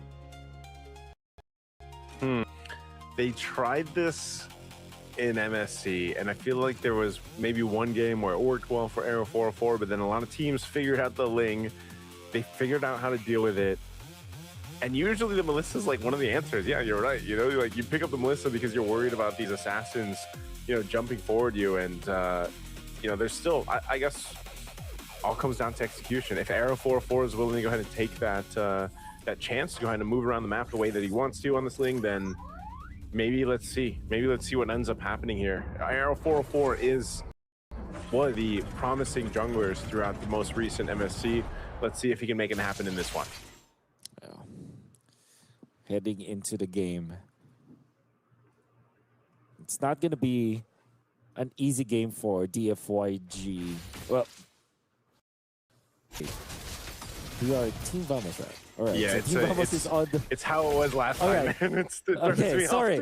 Very sorry, everyone. I got confused. But yeah, it is Team Vamos on the red side. Yeah, it's going to be difficult for them to kind of distribute their resources with the Ling as their jungler. However, I believe that their belief is that this is a dual side lane that is the dual strong side lane that they have built up. It's Barrett's up against the Alice and then Clint versus the Melissa. Both can win, but now in the middle, you can already see that they have taken out the Valentina from Clockwood. And Zed having a great start, as well as Yuan here in the middle. Okay, already off to a great start. They're going to put pressure on the purple. Let's see if they can actually secure it. Most trying to do what they can. Aero 404 did not get it. Did not get his purple buff. Again, if you guys are just joining us, just take note. Team Vamos is on the red side here. I know you're looking up and you got the names kind of mixed up here. It's going to throw you off a little bit, but yeah, blood right now, currently for DFYG. Interesting. And also, with the fact that they don't have a strong jungler, they couldn't do what Team Vamos was able to achieve, which is to visit the mid lane and get off for the team. The Alice actually, Fish got onto the middle, including the Marcel. They really want to take this turtle by poking the middle and actually fast leveling this Alice. That's an interesting approach for Team Vamos, for DFIG. 4 really low here. He's going to take a chance. Fish God, though, able to secure the turtle, and Aero 404 goes down. A good trade here. Siska could be in trouble. Getting chopped down by Zhao. Looks like he's going to be able to cap out the kill, and he gets it. Right now, DFYG is eating well. 4 kills and a div, and it looks like they're going to take a buff again. Aero 404 not going to get his orange. So, again, this is what we were talking about, Wolf. You pick up the Ling. It is such a risk at a golden hour. It's going to be used. Aero 404, though, buffless for now. Okay, definitely 9 that we're seeing here for Team Vamos. After a 5-0 start for DFYG, they're leading by 3,000. They're not controlling the river anymore. It will come to a point where this Marcel will have a very quick Thunder Belt with 4 assists, which means his stacks will also be fast when it comes to picking it up. And that means that with the speed of where DFYG can play around is already a threat. Now, when we talked about how the Suyo is not the best when it comes to the jungle choices, it will be totally different now because he had the 2-0 start. And if he gets that Sky Piercer, if he wants to go for that kind of build, that means that the problem we were talking about, like less penetration, less piercing coming out from the Suyo, that's no longer a problem for DFYG. Yeah, it's not a problem. One of the things here that is a problem is Team Vamos falling behind with the kind of lineup that they brought to this game 1, man. I mean, you know, what more do you need to do? If Aero 404 is already falling behind in this manner, You can see, you know, across, he's a level behind, but it's mostly to the Ling. He needs the buffs, almost similar to the Fanny, right? And you could argue that Suyo kind of needs it too, but not as much as a Ling or a Fanny, as we saw previously in the previous series when Zaro Egoist didn't have his buffs. And I applaud DFYG for putting the pressure where they need to. Skypiercer nicked up for Zhao Shui. They're going to be looking for more. Here's the feathered airstrike locking down. Siska, though, with the Daytonas, welcome, flick up with the golden hour. We'll go ahead and freeze them right where they need to be. And Siska falls, looking for more. Arrow 404. The go away from me will keep him from capitalizing a kill. And DFYG comes out on top of that one. 6-0. 1-0-4 for U1. 3 kills for their jungler. And they have taken the turtle once again. 3 for the side of DFYG at this point. It's a big problem. I mean, 2 turtles. The first one being stolen by the Alice Fish God, also taking out Error 404. Team Vamos are successful when they allow Error 404 to run around the map with aggressive assassin junk, get kills left and right, and snowball from that regard. But in this scenario, Team Vamos are not having that. They will have to wait for their moment. But will DFYG let them? At this point, you can see how far forward Zed is, what they have on the river, and how aggressive they can be on the gold side. Team Vamos have to really come up with something here if they want to stay in this game. Yeah, Zed's been doing a great job so far. Again, a lot of the efficiency with the golden hour that he has, but shots really playing a part in a lot of these team fights already early on. See how aggressive he has been playing and playing up at that front side. Again, when you are capable of fighting around your feathered airstrike, whether that's using the golden hour before it or after it, following off of that and knowing that Lung is going to be okay on the Melissa because he's got to go away from me. This is just one of the things that, you know, DFYG just has to rely on each other to pull through in this game one on these team fights. And one thing's for sure, Wolf, we've seen iterations of DFYG last years, you know, when they first entered into the scene, whether 2024, I think it was, and we knew that this region would continue to get better. And so far, against a team like Team Vamos, who once again went through the reps on the international stage just recently in Paris, DFYG is controlling the game, you know, from start to finish so far, and they should get this third turtle 3 for 3 locked in as they set up already. Feathered airstrikes drop down. I don't think there's anything that Team Vamos can really do. I mean, that was a quick turtle take for DFYG. Yeah. Uncontested. There's really not much that Team Vamos could have done for that one to happen. And even then, we haven't even talked about the Melissa. It is available now for DFYG. Freely farming 0-0 and 2. Gets a turret up top. I believe he has the second item already up and available. And that means that the uptime for this Melissa will be much, much faster. This means that if you're DFYG, you're going to be very happy about the early stage. All you have to do right now is to make sure that you don't give away any extra kills for points. Don't give the shutdown goal to Team Vamos. Yeah, they don't want to give that up. They're already working on this tier 2 turret. Team Vamos can't really do much but watch. Feathered airstrike comes down. There's the throne of ruin set up in Klakoon. Trying to get away, popping his own feathered airstrike in return. But he's going to go double to Fish God. And that Daytona's welcome will not go anywhere from Siska. So DFYG again, keeping Team Vamos zeros across the board, not even a turret to their name. Looking to knock down some tier 2s. It's a very hectic game for Team Vamos, and the reason why I say that is because they will be scrambling for scraps now. It's going to be up to their Ling to be creative. Where would you go? Where is safe? And if we're thinking about this Glint, unfortunately, that's Endless Battle as well as the Skypiercer. So they really need to get a kill now for this Glint to be effective. But Nautko is just not finding any kind of opening because DFYG are so quick around the map. Yeah, this is one of the problems. You know, you would expect that they could be quick enough moving around the map with, you know, having Arrow 404 on the Ling doing his thing, but The problem is when he's away from the team, DFYG, especially with the power spike that they have, that almost 10,000 gold ahead, no one is safe. You know, no one's safe at that point.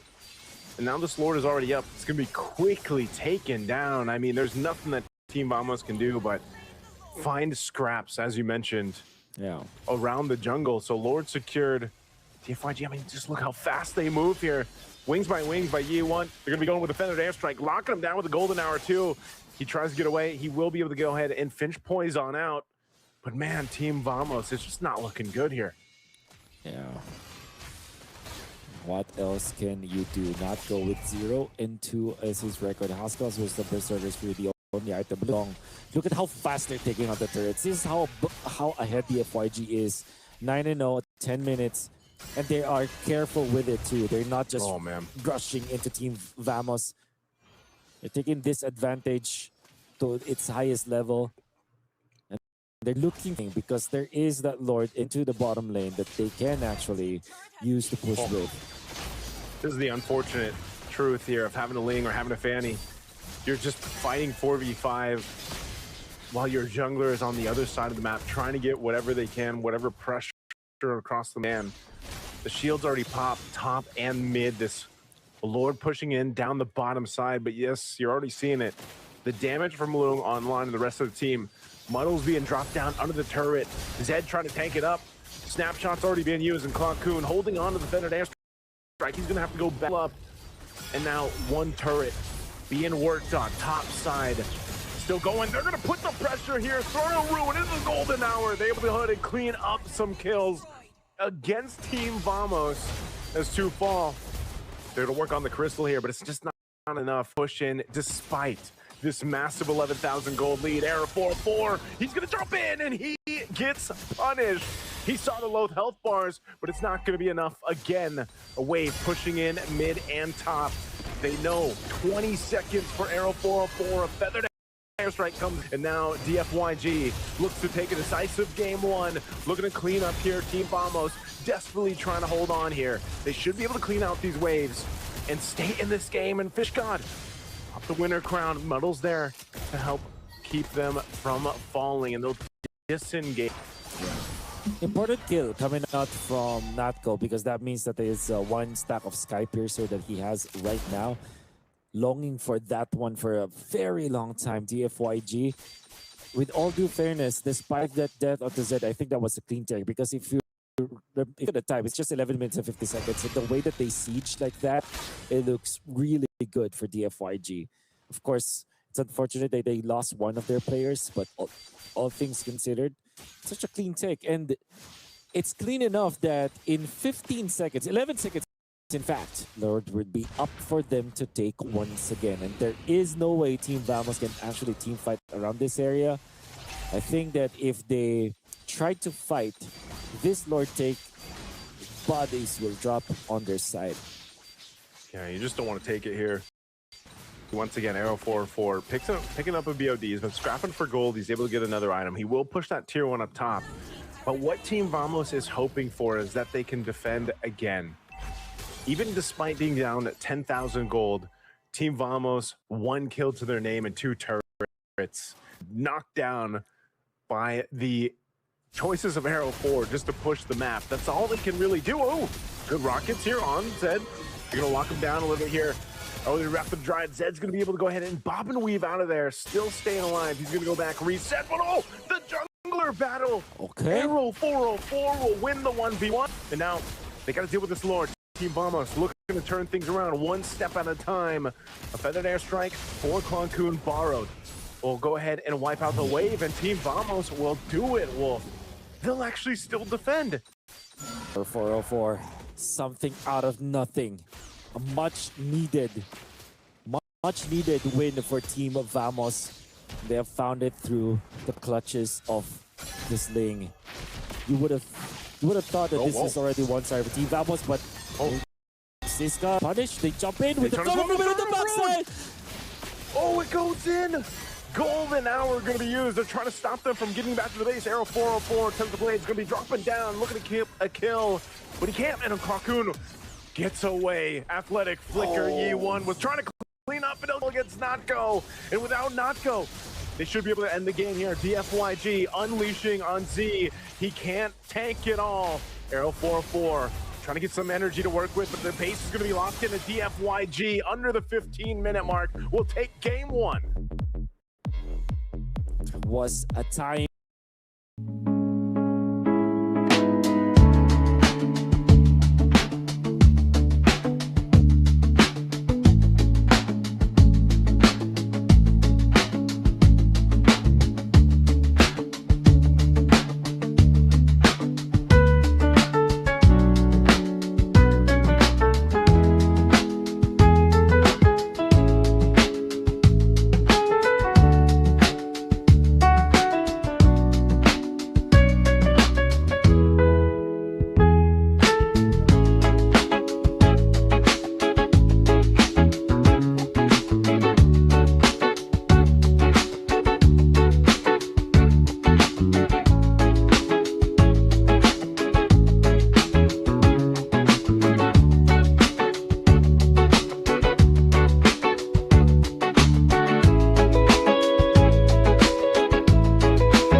that for the post-game analysis, of course, from the panel.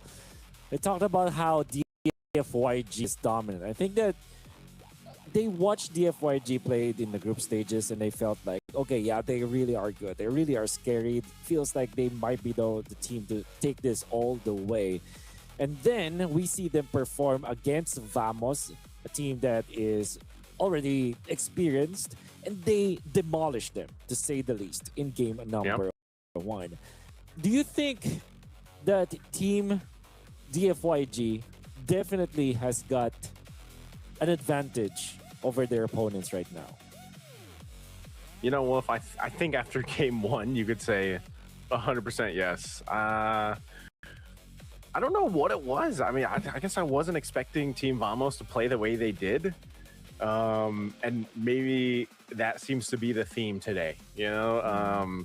Just watching some of these teams battle it out on the international stage in Paris just last week, you know, maybe things change. Just some of the focus that they have, because it just felt like Team Vamos wasn't really able to execute the game plan that they had. You know, and a part of that, again, is it's partially building compositions around, you know, these assassin junglers, and that's kind of it's the meta right now. So it's necessary, like, in a way. You don't see teams pick up these utility junglers anymore, really, aside for the 1 or 2 teams that do take a chance on it. But if you're going to have Arrow 404 on a Ling, like we saw in the previous game, you know, there's only so much that he can do when he's behind, and that's they were doing things. Like, I wanted to go ahead and put that out there. Like, he was doing the right things. He had to go ahead and push down on the opposite side of the map, and his team as 4 had to basically consistently deal with DFYG just forcing them into a team fight, right? But I think it was just hoping that they would come online, and it just happened too late. Like, DFYG, let's put it this way as well. DFYG is a team that is known before for doing really good in the early game, right? And then letting it slip through their hands in the late game. And if you've looked at what they've played so far here for the Games of the Future 2026, they've done a better job. They've continuously improved to when they have a lead, they're better at not letting that slip through their hands. And I think that game 1 was a clear example of that. Team Vamos definitely had some moments where it looked like, oh, they might be able to buy more time, 5+ minutes or so. But, you know, DFYG was able to end it. So as we get through this first phase of the picks already, you can see they go and decide to pick up the Barretts, the Aurora, strong picks, obviously. We'll see if they end up picking the jungler for Arrow 44. They do just that. They get themselves early. I think these 3 picks obviously are going to really help Team Vamos' early game. The Harley is a little bit easier to deal with, or at least handle, in comparison to the Ling. You know, that burst damage that can come through between a Harley and a Eudora is quite deadly, especially when you get the Genius Wand in play. You know, you're shredding through some of that magic resistance already with that Eudora. So your potential chances of getting kills is really good early, all the way to the late game. But you just got to fix so many things in the last one, you know? Yeah. You know what? I 100,000,000% agree with what you said about this lineup of Team Vamos. I feel like, honestly, with the first 3 picks that they have, it's pretty solid. It's the meta. It's what the meta dictates. Whenever there's no Aurora, you pick up Harley, you pick up or Nolan. The Barretts, whenever it's a no-brainer. Just pick it up. And now they get the Eudora on top of it all. Think about DFYG. They prioritize the Valentina over the Eudora, which is surprising to me. But at the same time, they really want to get this Atlas in hand. I think that they are prepping up for this Atlas pick. And then long up this Claude, an early pickup for DFYG. What this overall means is that DFYG might not have a jungler that will be perfect in this scenario. Already, the Nolan being banned out. What else could be there? Will they go back to this Suyo, for example? Again, that Team Vamos can ban that out too. I wonder if they do ban, if they use their last ban for the Suyo. Because, yeah, then what does Zhao play? Do they potentially pick up something new to lean in against Lee? I think that's what their decision making is going to have to come down to. But this last ban from DFYG, probably still going for these roam options, since they already went for the Belric. They've got the Alice. I don't know if they ban out a Hylos or one of those tankier choices. They go with a pickoff potential. They ban the Cho, so that won't be available. And this is what we're thinking, if this is just going to go ahead and be one of the last options left in the jungle, the Suyo, unless, because if it's not banned out, I just kind of expect the Suyo to be picked up here. Out of no choice, I would say. It's hard to be in the spot now of the FYG, although I do understand why they picked up the heroes that they eventually picked up. I feel like there will come a point where it will be a problem for them to solve this jungle situation they have. At the same time, though, I'm thinking maybe they are considering the Guinevere, which is also a hero that has a good synergy with marksman marksman gold laners, right? So the Suyo, as we expected, will be banned out. And the response coming out from the FYG, they can go for their EXP laner, or like I said, the Guinevere, which I feel like can also be a good hero to eventually get you an XP laner that is damage based, maybe somewhere along the lines of an Arlot or maybe a Yuzhong eventually. Even the Phovius, which is good call, Wolf. I don't know, yeah, it's the Guinevere indeed for the FYG. Doing what you do best, man. These predictions on point, you know. It makes sense though. It does complement the Atlas very well. Not just that, but whatever they end up putting in the XP lane, they can go with too. And then even for the Valentina for U1, I mean, there's obviously you can go ahead and take that Thundering Wrath, that ultimate from the Aurora. Not sure what else is going to be worth taking. Daytona's welcome too. We've seen that before, where it's like, you know, sometimes you're taking that and that's enough to help set up the team, so that it doesn't always have to be a Fatal Links, you know, from the Atlas. So definitely something they can use. I was wondering if it would be a Gata contraband earlier on. It was the Cho instead, and this is the Gata contra that comes through. They're going to play, most likely this is going to have that Revitalize, so helps them out there. Plus they get an Obsidia. The Obsidia still isn't picked up that often. You know, it's one of those gold laners that I feel like you really dip into the hero pool to bring this out. The mod was open, but I was more so expecting that rather than the Obsidia. But what do you think of Obsidia pick? Yeah, I don't necessarily like it. Because there's a lot of dive coming out from DFYG, and typically when you draft the Obsidia, you look to protect it already, which is the nature of the heroes, is to take it away from dive type of heroes, because that's really difficult to deal with. Another dive hero to close it out, it's going to be the Lapu-Lapu. I think this is a really good last pick. Coming off DFYG, I think their drafting is just so good, my man. Yeah. Difficult scenario, I feel like that this time Team Vamos is going to be facing. Yeah, such a good draft here. Even in the previous game, we saw Fishgon on the Alice. Really good performance. As a whole, DFYG just really performed. And now you have so many options. You know, options to pick fights if you want to start fights if you want to. Whether that's between, like I said, having the Atlas, you know, those Fatal Links, or now you have a Lapu to potentially start, especially when you pop that Bravest Fighter, and then, you know, you have Valentina. So I feel like any time that DFIG wants to fight, or at least just win a skirmish around these early objectives, turtle fights, they have all the tools they need. And one thing's for sure, Team Vamos showcase some better execution as a team here if they want to survive and not get knocked out here at the Phygital Games of the Future 2026 Astana, because it's dicey here, man, and we're going to be jumping into the Land of Dawn. DFYG match point against Team Vamos. Yeah. Wonder. DFYG, although we really like their composition, it's not like what the meta favors right now, because usually you want to go for assassin junglers with stable EXP laners, and then your gold laner should be fast. So we're not saying that this is an absolute DFYG. In fact, there's already a great start, as for some reason Aero 44 found an opening to get a pickoff onto the plot. Oh, there's a response though, if I've ever seen one. But the jungler will go down as well on both sides. So, little scrap the opening minute of this game too. E1 gonna get taunted by the Unbreakable, but he does back off.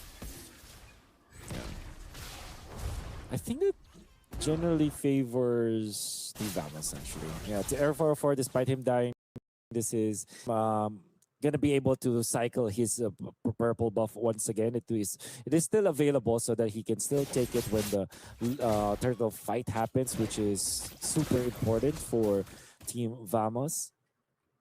And makes me real curious here how Team Vamos will utilize this composition, because they already have the advantage. They have the Godot catch-out, and as well as the bats. Very strong when it comes to team fighting around the turtle.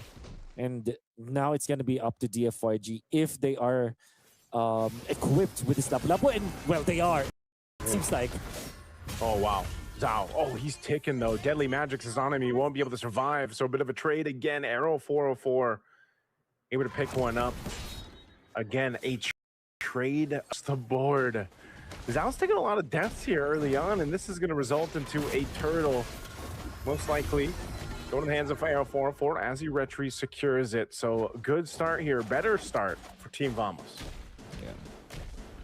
Liking the idea now. Liking what we are seeing, obviously, for side of Team Vamos as compared to the previous game. They're already looking to control this.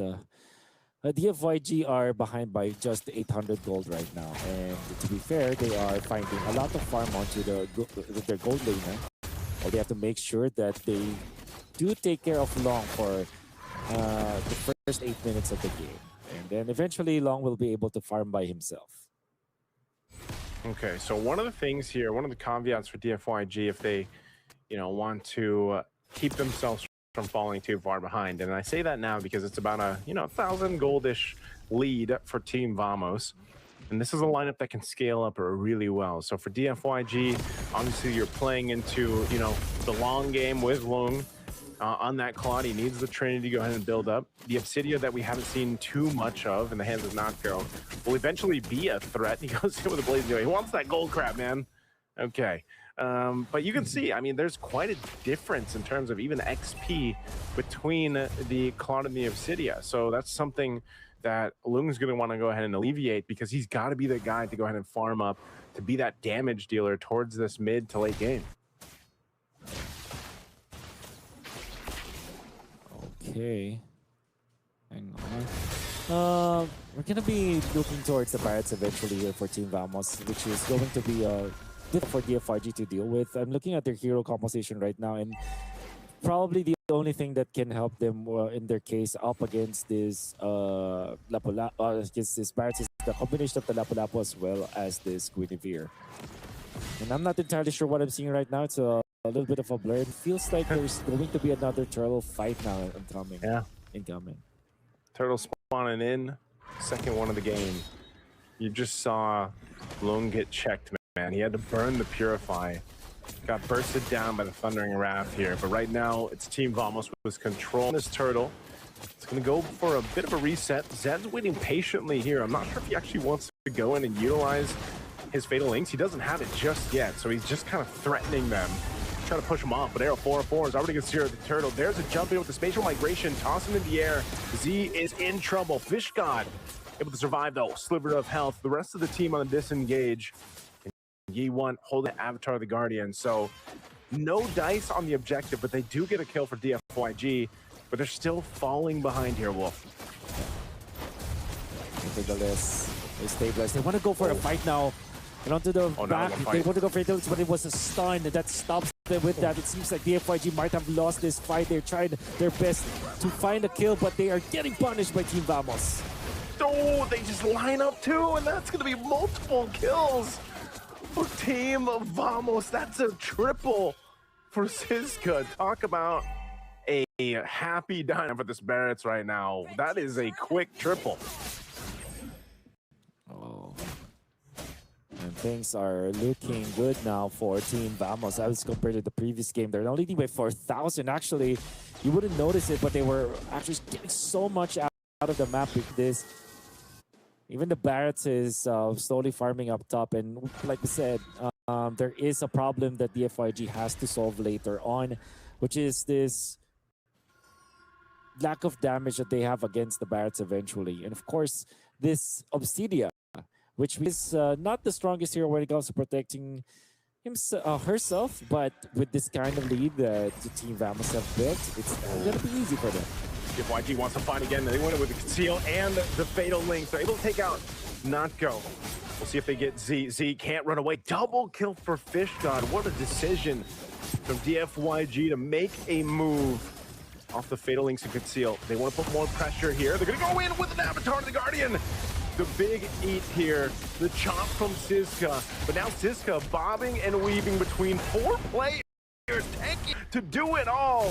Fishgod is there. Siska, the dinosaur, versus the Lapu. Lapu's going to jump in with the bravest fighter, and he'll shut down Siska.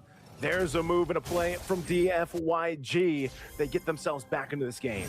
An important move overall for DFYG. Gets so much out of that top lane. In fact, they have equalized already.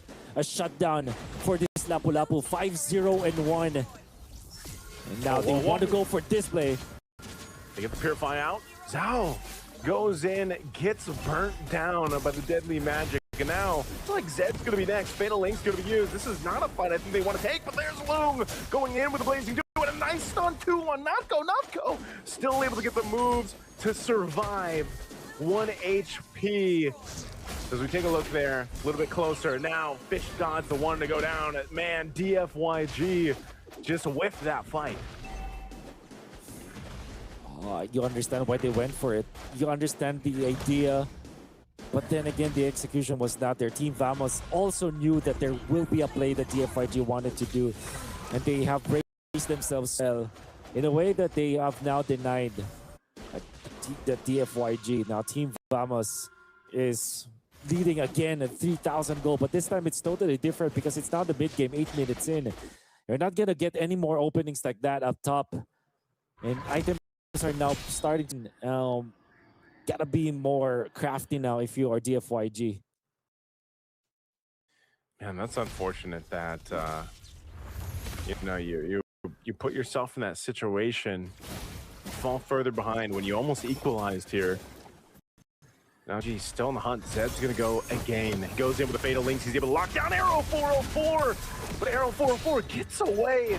Good usage of the tricks here of that Harley, and now they're gonna lock down once again. Hunt of Bone from Notco, able to get the killing spree to shut down on Fishgod. And now they're trying to disengage, trying to get out of this fight. DFYG just keeps throwing themselves into these fights against Team Vamos, and they're pushed off the tier 1, and goodbye Zhao. Wow, that is DFYG overheating. You would be very surprised if you see that kind of move from that team, and I totally do not understand why they went in for that play, but they did. And what that meant is that they are now going to be trailing behind even further. They have dug themselves deeper into this game. Team Vamos are now leading by 5,000 gold. It seems like Team Vamos have been prepared for all of the desperate moves we're seeing here from DFYG, because DFYG, you really feel that they wanted to really equalize, and they are overcompensating this. And what that meant is that they are losing even more parts of the map, even more of the gold. Oh, let's set up again. Purify is going to be popped here. They're going to go in with the initiation. It's a big shutdown on Arrow 404. There's a stun on Notco. Notco's got to run away from the team fight, and DFYG has finally made this team fight work for them. They're able to pick up multiple kills. A Lord is king, and they're going to swing down forward. This is all part of the plan. DFYG has tried many, many times.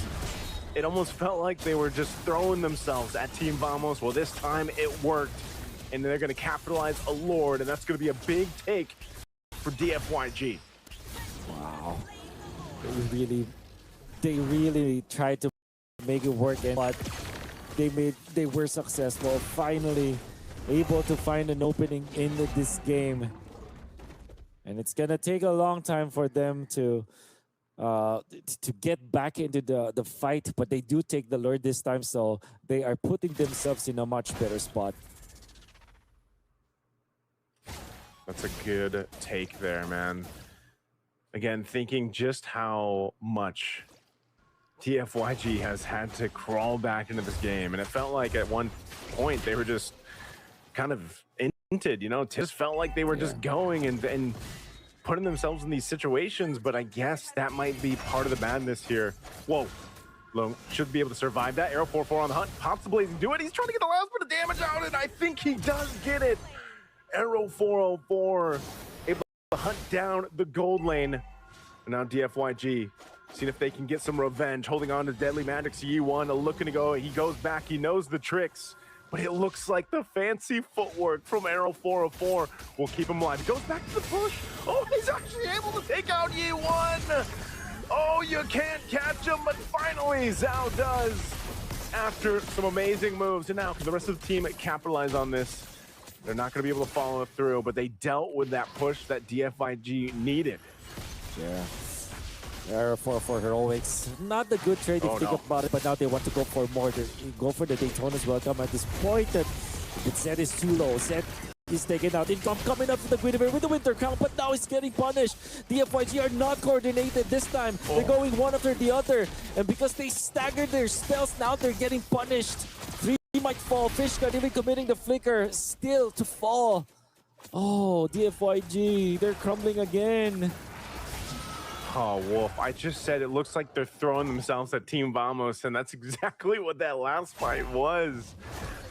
Again, I mean, they even went in, and it just seemed like Lung didn't have the damage. It's so weird because he Blazing Do It off of the Silent Requiem setup by Zhao, but then no health bars were being worked on, and I wish we could take a look at the items here, just how far behind right now Lung is, but I would assume, you know, 13 minutes in, he's at least got the Trinity. So yeah, he does have the Trinity locked in. He's going for, looks like a, I'm not sure if he's actually gonna finish the golden rose. Hold on, set this up. There's the stuns coming through. Zed's gonna be gone. Fishgod jumping it again. They're trying to get Siska, but they don't. They're disengaging. And now Z in trouble. Double kill for Natko, making a triple on the hunt, looking for the Maniac if he can find one on Yi1. He's got a couple shots to go. Lung's really trying to help him and get back. Can he get the Savage? Natko will lock it in, taking out 5 of DFYG. A Savage for Natko. And the first Savage of games of the future. Or maybe not, maybe of the playoffs. Let's start just styling on DFYG right now. Punishing them for their mistakes. This time it's Team Vamos that will get the better end of the stick, and we get what we wished for. We get what the panel wished for. It's a 1-1. We're heading into a game 3 after this break. For now, let's head into the post-game analysis.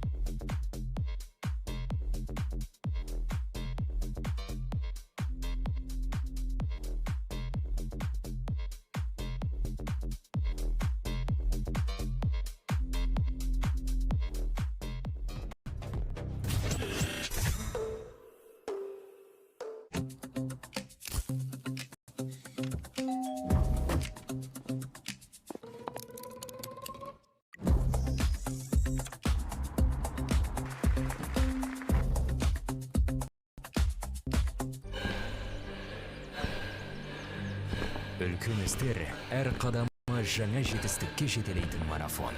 Біз осы жолды сіздермен бірге 10 жылдан бері жүріп келеміз. Тимур Құлыбаевтың халық қайырымдылық қоры.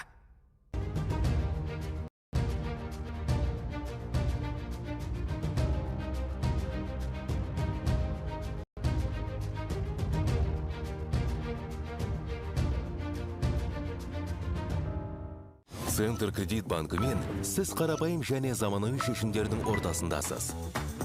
Нық сеніммен жаңа мүмкіндіктер ашып, тексерілген сапаға сеніңіз. BCCKZ мүмкіндіктерді кеңейтіңіз.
I think that was the revenge from the last game, and now we are 1-1. Yeah, as you were saying about 1-1, I was definitely surprised on Vamos doing so well, and they started well and with the pressure early.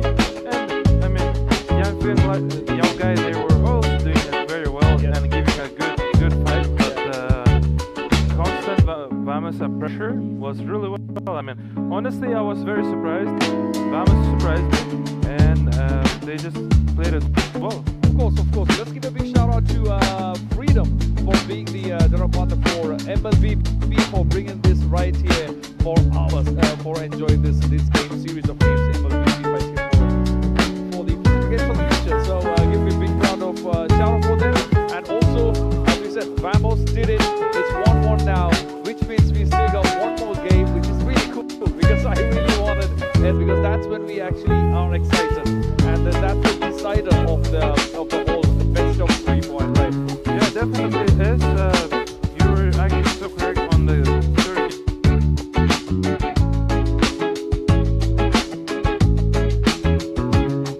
They kept fighting, and that's how they got the victory.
greedy composition is going to be fight ready because they went in for the Yisun Shin as well as the Harif. There's a lot of farm that they needed to accomplish before they are actually able to fight. But I've seen this work before, and I think it's even Team Spirit were able to make this kind of composition successful. It's the Yisun Shin with the fighter and a strong gold laner in the laning stage, which means that the Yisun Shin will have a good time when it comes to the mid game. But we'll see.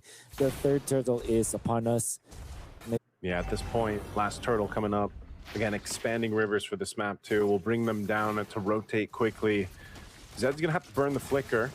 They've got control around this turtle too. I think Arrow 404 is gonna get here in time using that Mountain Shocker. There's the Fatal Links into the Feathered Airstrike. They go through. He's gonna go for Zed. Zed, sliver of health. He's still gonna be able to survive. Yi1 secures the turtle for the team. 3 for 3, a huge knockup from Fish God. And now under the tier 1 and tier 2.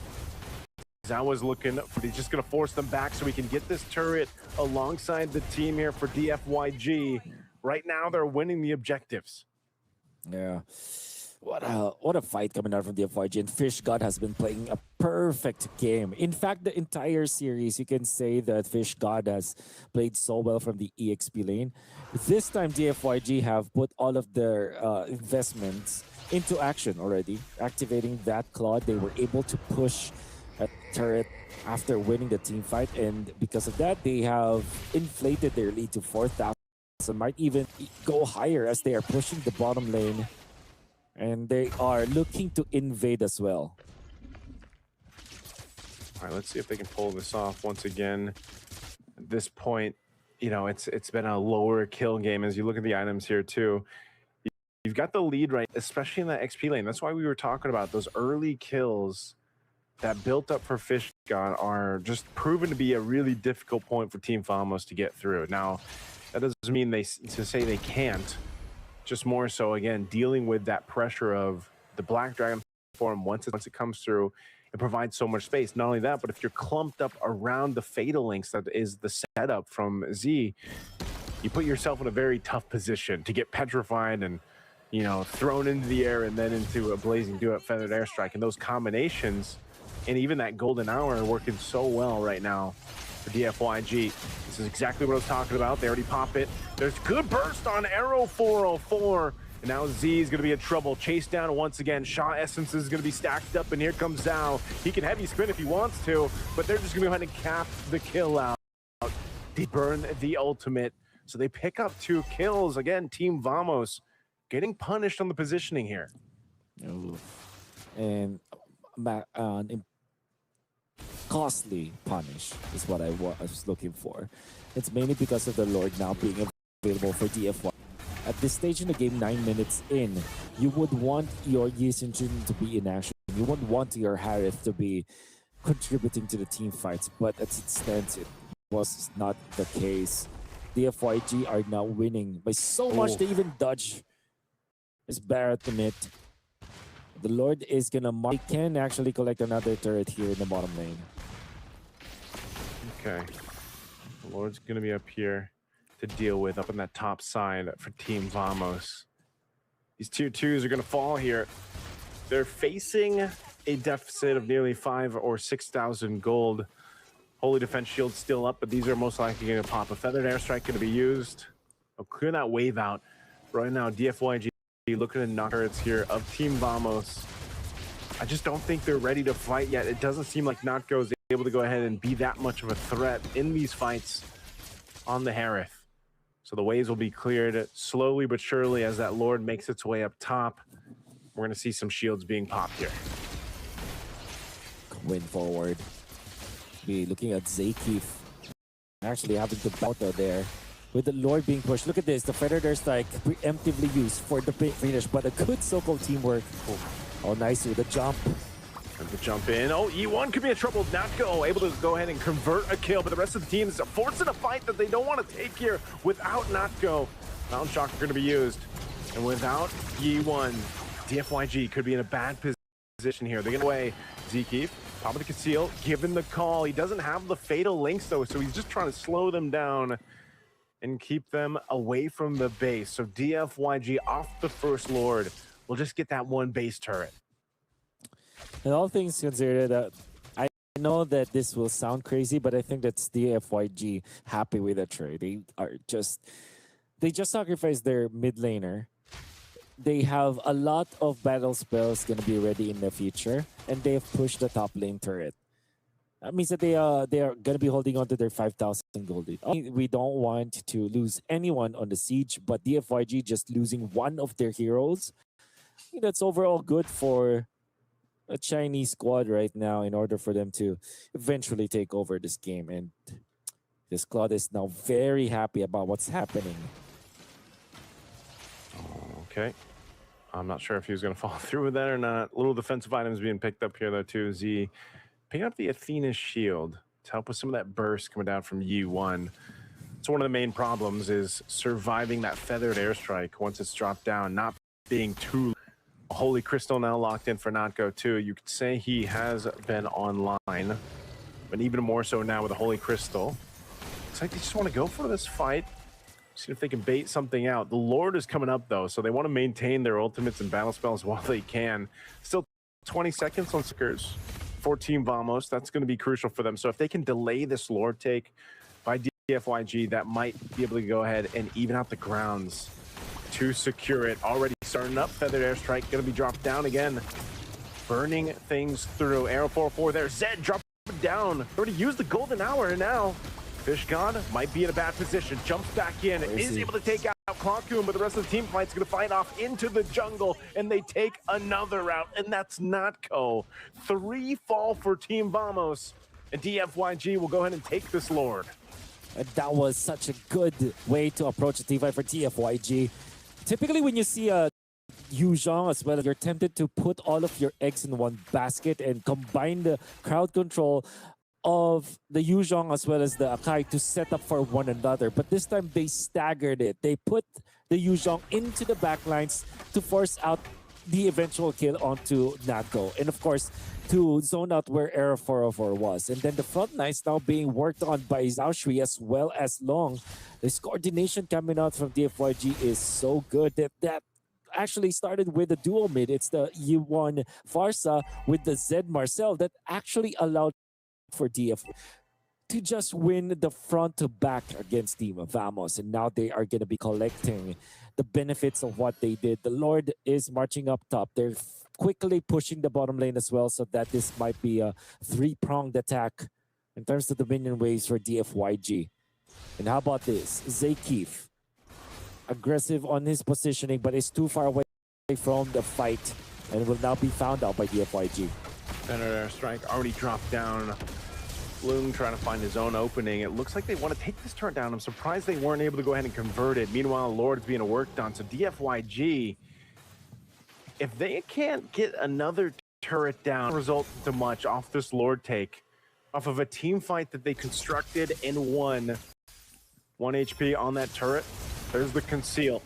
You're going to look for this play right here. They're all fighting for it. Black Dragon form going to be used already. Heavy spin as well in the defense. Notco bobbing and weaving through that zombie. He's dropped so low. He was trapped into the golden hour. The rest of the team, though, tanky as hell. Can they defend without Notco?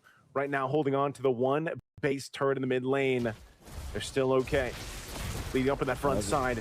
The stuns come through. They're trying to delay this. Daytona's welcome into the wall. They're going to lock it down. There's a Thundering Raft. Z is gone, though.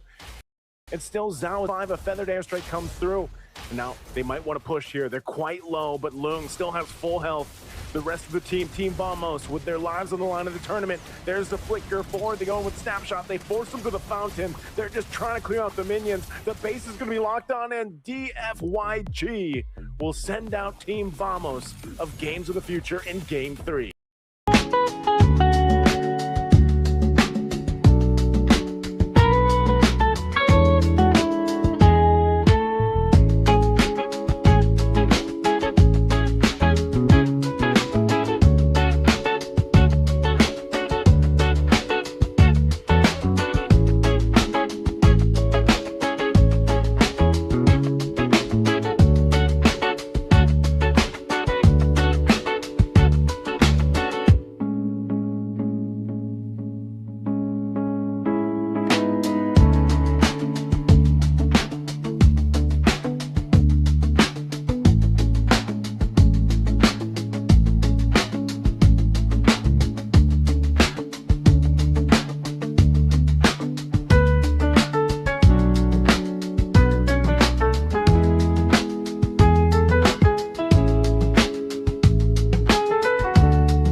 harmony between worlds rests on a fragile balance.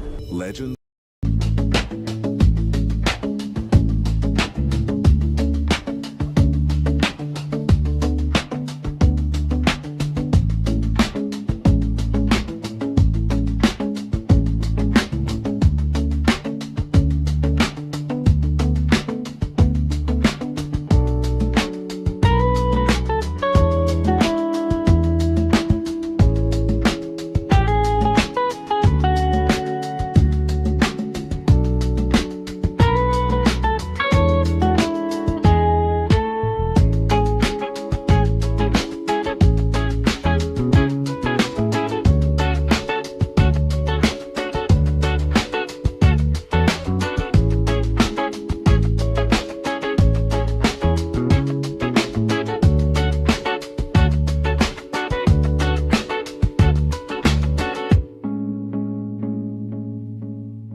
when we talk about this team, when we talk to the teams, to some of the top teams here in the Philippines, when you were out in MSC, I asked them, and they always say that Aurora Gaming is the team to beat actually for MSC because of how strong they were in their performance during the scrims, right? So I'm pretty sure that this is a scary team to face again. So Geekay Esports, you really have to be on point, starting with the draft.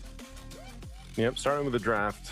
I think a lot of people and fans out there were kind of surprised to the fact of just how much I felt like Aurora can bend the meta. You know, main thing. It's like you know Aurora, and you know these players from Aurora Gaming. You know they're going to be good, but it's like I think it was more so of just what they brought to the table, and that's why I'm excited to see what happens here in this best of 3 series, because you can go ahead and still do that, especially one. You know, you can kind of bring up some of those surprise picks. People would call them like cheese picks or niche picks, whatever you want to call them.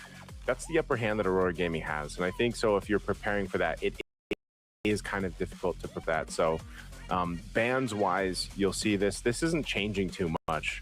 They do take out the Hirara, so what does this leave for priority, and what does GK Esports trade on the red side? Looks like Barrett's. So funny how we're Barrett's is the new like pick, it seems like. Yep, I agree. I think it's the strongest pick right now. Whenever it's available, just pick it up.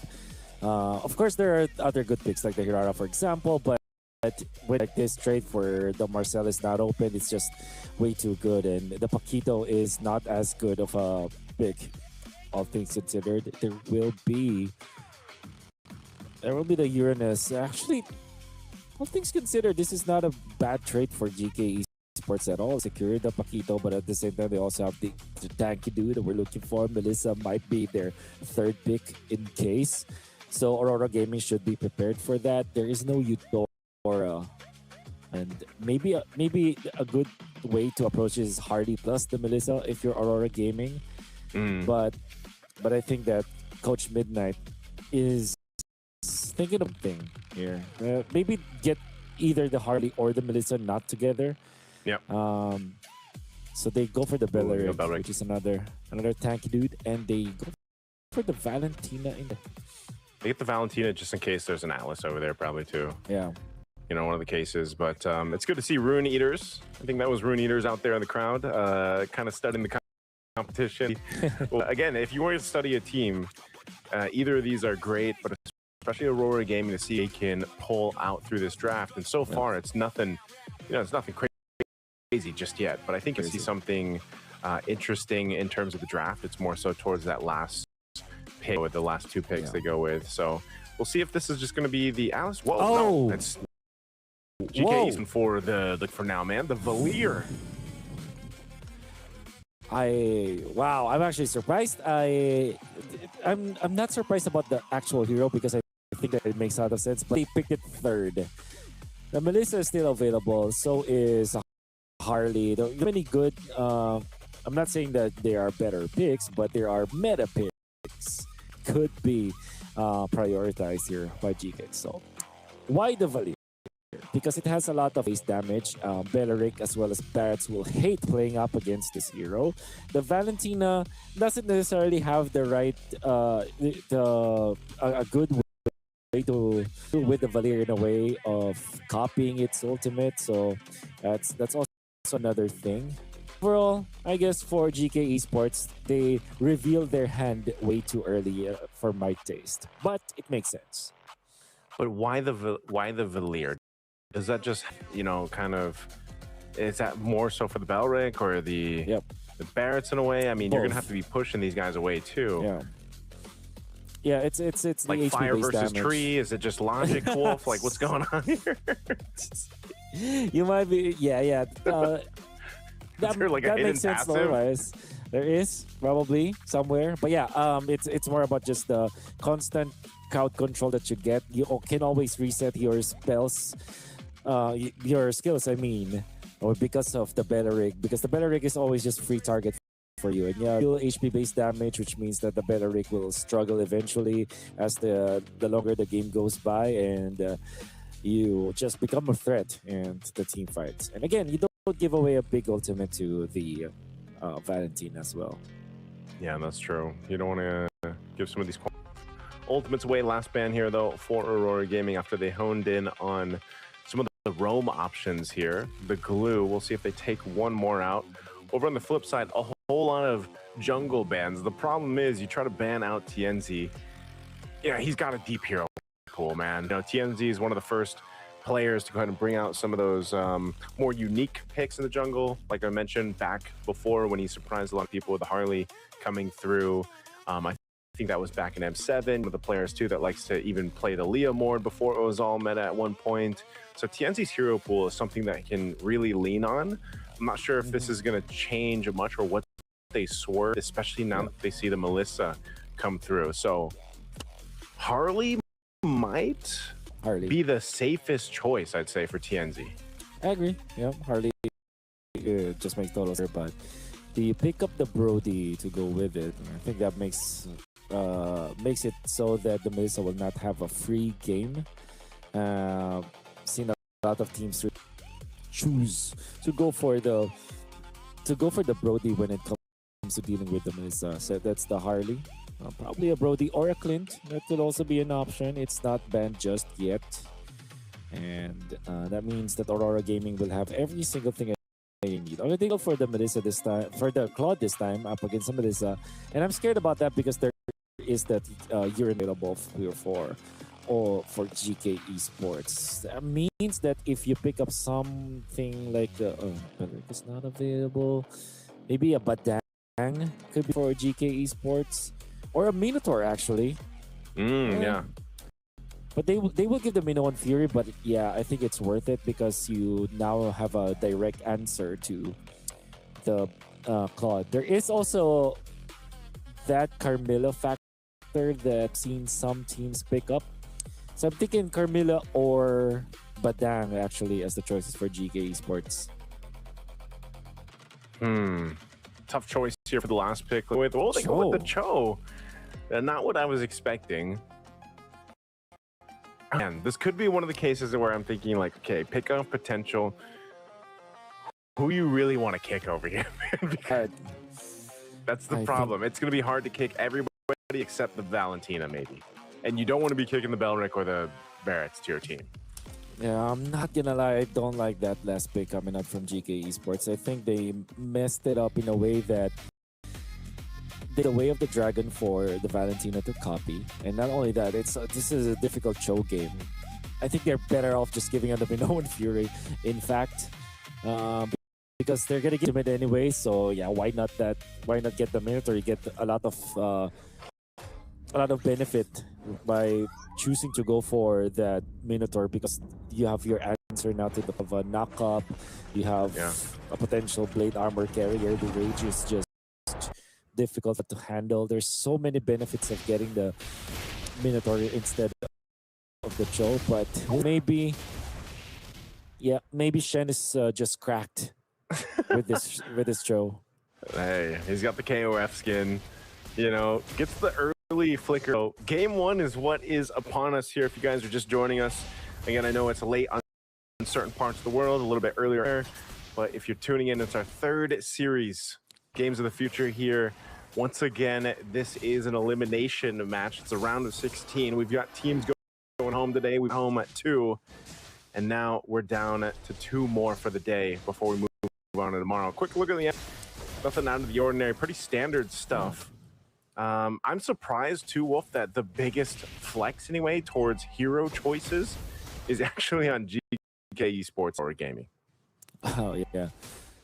Well, I guess they felt like they really have to make this call for them, and I think that it's just worth it to shout for what they can show us, right? And I'm sure that there is some a scientific method that happened why they chose to go for the Valir and eventually the Cho, but as it stands, I really don't like it. Well, if you're playing Magic Chess, Cho and Valir, that's a is that a combo? Actually. That's a combo. Maybe they're going to play that round. Yeah. There's a synergy out there. Hey, You never know if that's going to work or not. But right now, it's pretty slow.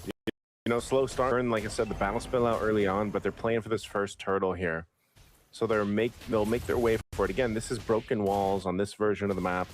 So you're going to have that little extra opening space. But they try to make a play. Do get the first blood going to the hands of Sigiboom. That was the deadly magic used from TNZ up top to get an advantage. A trade. So good trade for Geekay Esports to go ahead and make sure that has got the turtle. Yeah, definitely. Aurora are going to be very happy. And the reason why that is because their rotation actually to get a kill for their gold laner. And Sigiboom, honestly, one of the best gold laners in the MSC. There is a certain point even that he is literally the best gold laner.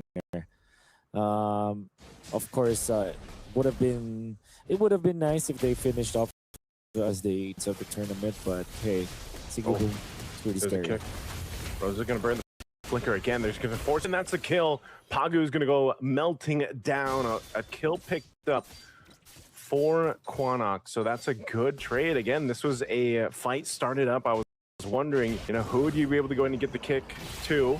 Daytona's welcome going to be used, but I don't know if this is what a fight for Lunar. He's a big target for these fireballs too. Quanok really good at responding on this Villier. Yeah. You know what? When you were watching GK Esports, me and Red Mark, we are converted to Quanok fans actually, especially when he plays the Aurora.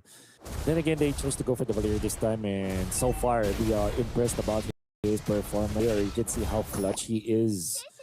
Oh, see, top lane they want to go for the Melissa once again. GK Esports fix this problem. They have to focus on making sure that Yaga will have a good game, because as it stands, a 0-2 Melissa, that's really bad news. Bad news. There's the kick on Chen. Chen goes in for his own kick, but it's going to be a killing spree for Sigiboom. Rosa does go down. You know he's here, but he's not going to be able to punch this tree just yet without the help of these fireballs from Quanok. Able to pack a kill as Pagu falls, but meanwhile, turret was being worked on. I'm not sure if that's actually going to cap it down. It looks like the tier 1 does fall. So at the cost of Pagu's life, Sigiboom builds up to 3 kills on the Claude.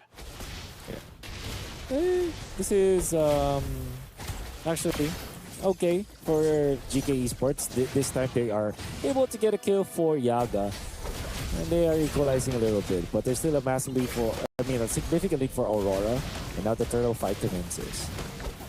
Fighting for this turtle here. Secure it. One in the game. Under half health. Lunar looking for his own opening. He's going to get shredded down. A little bit of shield there to help before the tone is welcome. But there's the blazing do it. But they're too tanky to snipe or to get a kill actually in there. Flicker forward under the turret they go. They're looking for a kill on Pagu burning. He will survive this time. He's able to go back to base. Rosa's holding on to this wagon. No kill. Converted. Shen up top. Boom. Gonna go out. He's gonna be fine. But Aizen and Quanok are here too. They want that tier 1 up top, and we're gonna fight for it, claw for it, and they will be able to go ahead and take it down. Yeah, flicker for a flicker after the turtle, but obviously Aurora with better end of the deal as they have secured the turtle. The GK Esports are allowing Yaga to catch up. Comes to the goal when it comes to far, able to push a turret up top. That's a lot of time that they are now giving towards this Melissa. Still, Aurora, they have lost their lead earlier. Right now, you can see that Aizen is feeling a little bit more confident as the Uranus. Looking at the members of Aurora Gaming, they don't have an actual way to pierce through this Uranus. Think about it. This Uranus will be a problem later on for Aurora. Did I see that right? Did Zeno just pick up a Sky Piercer? From the Jungle Paquito. Looks like it's Aizen. Getting shredded down here. Rapid Drawing going to be used, but he should be able to get away with that Consecrate. Zeno there gets Pagu. And he does have that Sky Piercer, but now he could be in trouble here. Caught between enemy lines and in trouble. Mega kill for Sigiboom. Add another one to the list. Tier 1 turret mid does fall, so even though Aurora Gaming is able to go ahead and get souls, they're losing the space across the map as another tower falls. Well, actually, all things considered, that's that's good for Z because he's able to help his teammate get a push in the middle. But yeah, now they do have enough damage to take out the Uranus, and that's before the turtle. Look at how Brave is actually the turtle will fall, and even then they get another kill. That's Shen going down. Esports are getting outmaneuvered by Aurora Gaming. This is probably one of the best Claude games we have seen throughout Games of the Future so far. 5-0. I agree. 20 into this game. I think he should be really close to his golden staff. I know he's already working closely to it. Corrosive Scythe, DHS already there.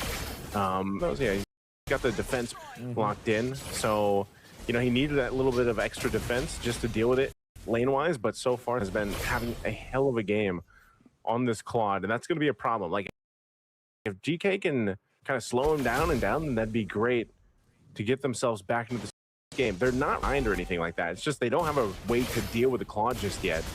And these team fights that are breaking out, so of the way the fights are happening, gold-wise, it's relatively even, but power-wise, Sigaboom is a problem. Yeah. And that will be a big problem, in fact, upcoming. Because as it stands with Sigaboom starting with 5-0, generally means that Aurora will hasten his itemization, and that also means that before the 10-minute mark, you're already okay as the club. You're already locked up. You're already reached critical mass. You're active, and that's what is happening. Just like that. That's exactly what we're talking about here. Following that deadly magic, he's going to go back away.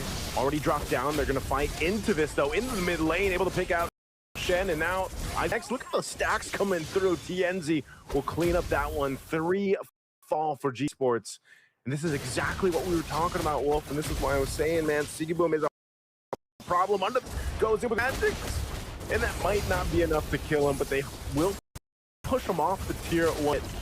Zeno just gonna have to watch it fall, but at least Young and the rest of the team are back up. Can they defend? Can they actually contest this Lord here? I don't know if Aurora wants to fully send this yet. They keep TNZ up top. Yeah. DK can actually, but it's very risky, I feel like, because Aurora gave up the minion waves up top.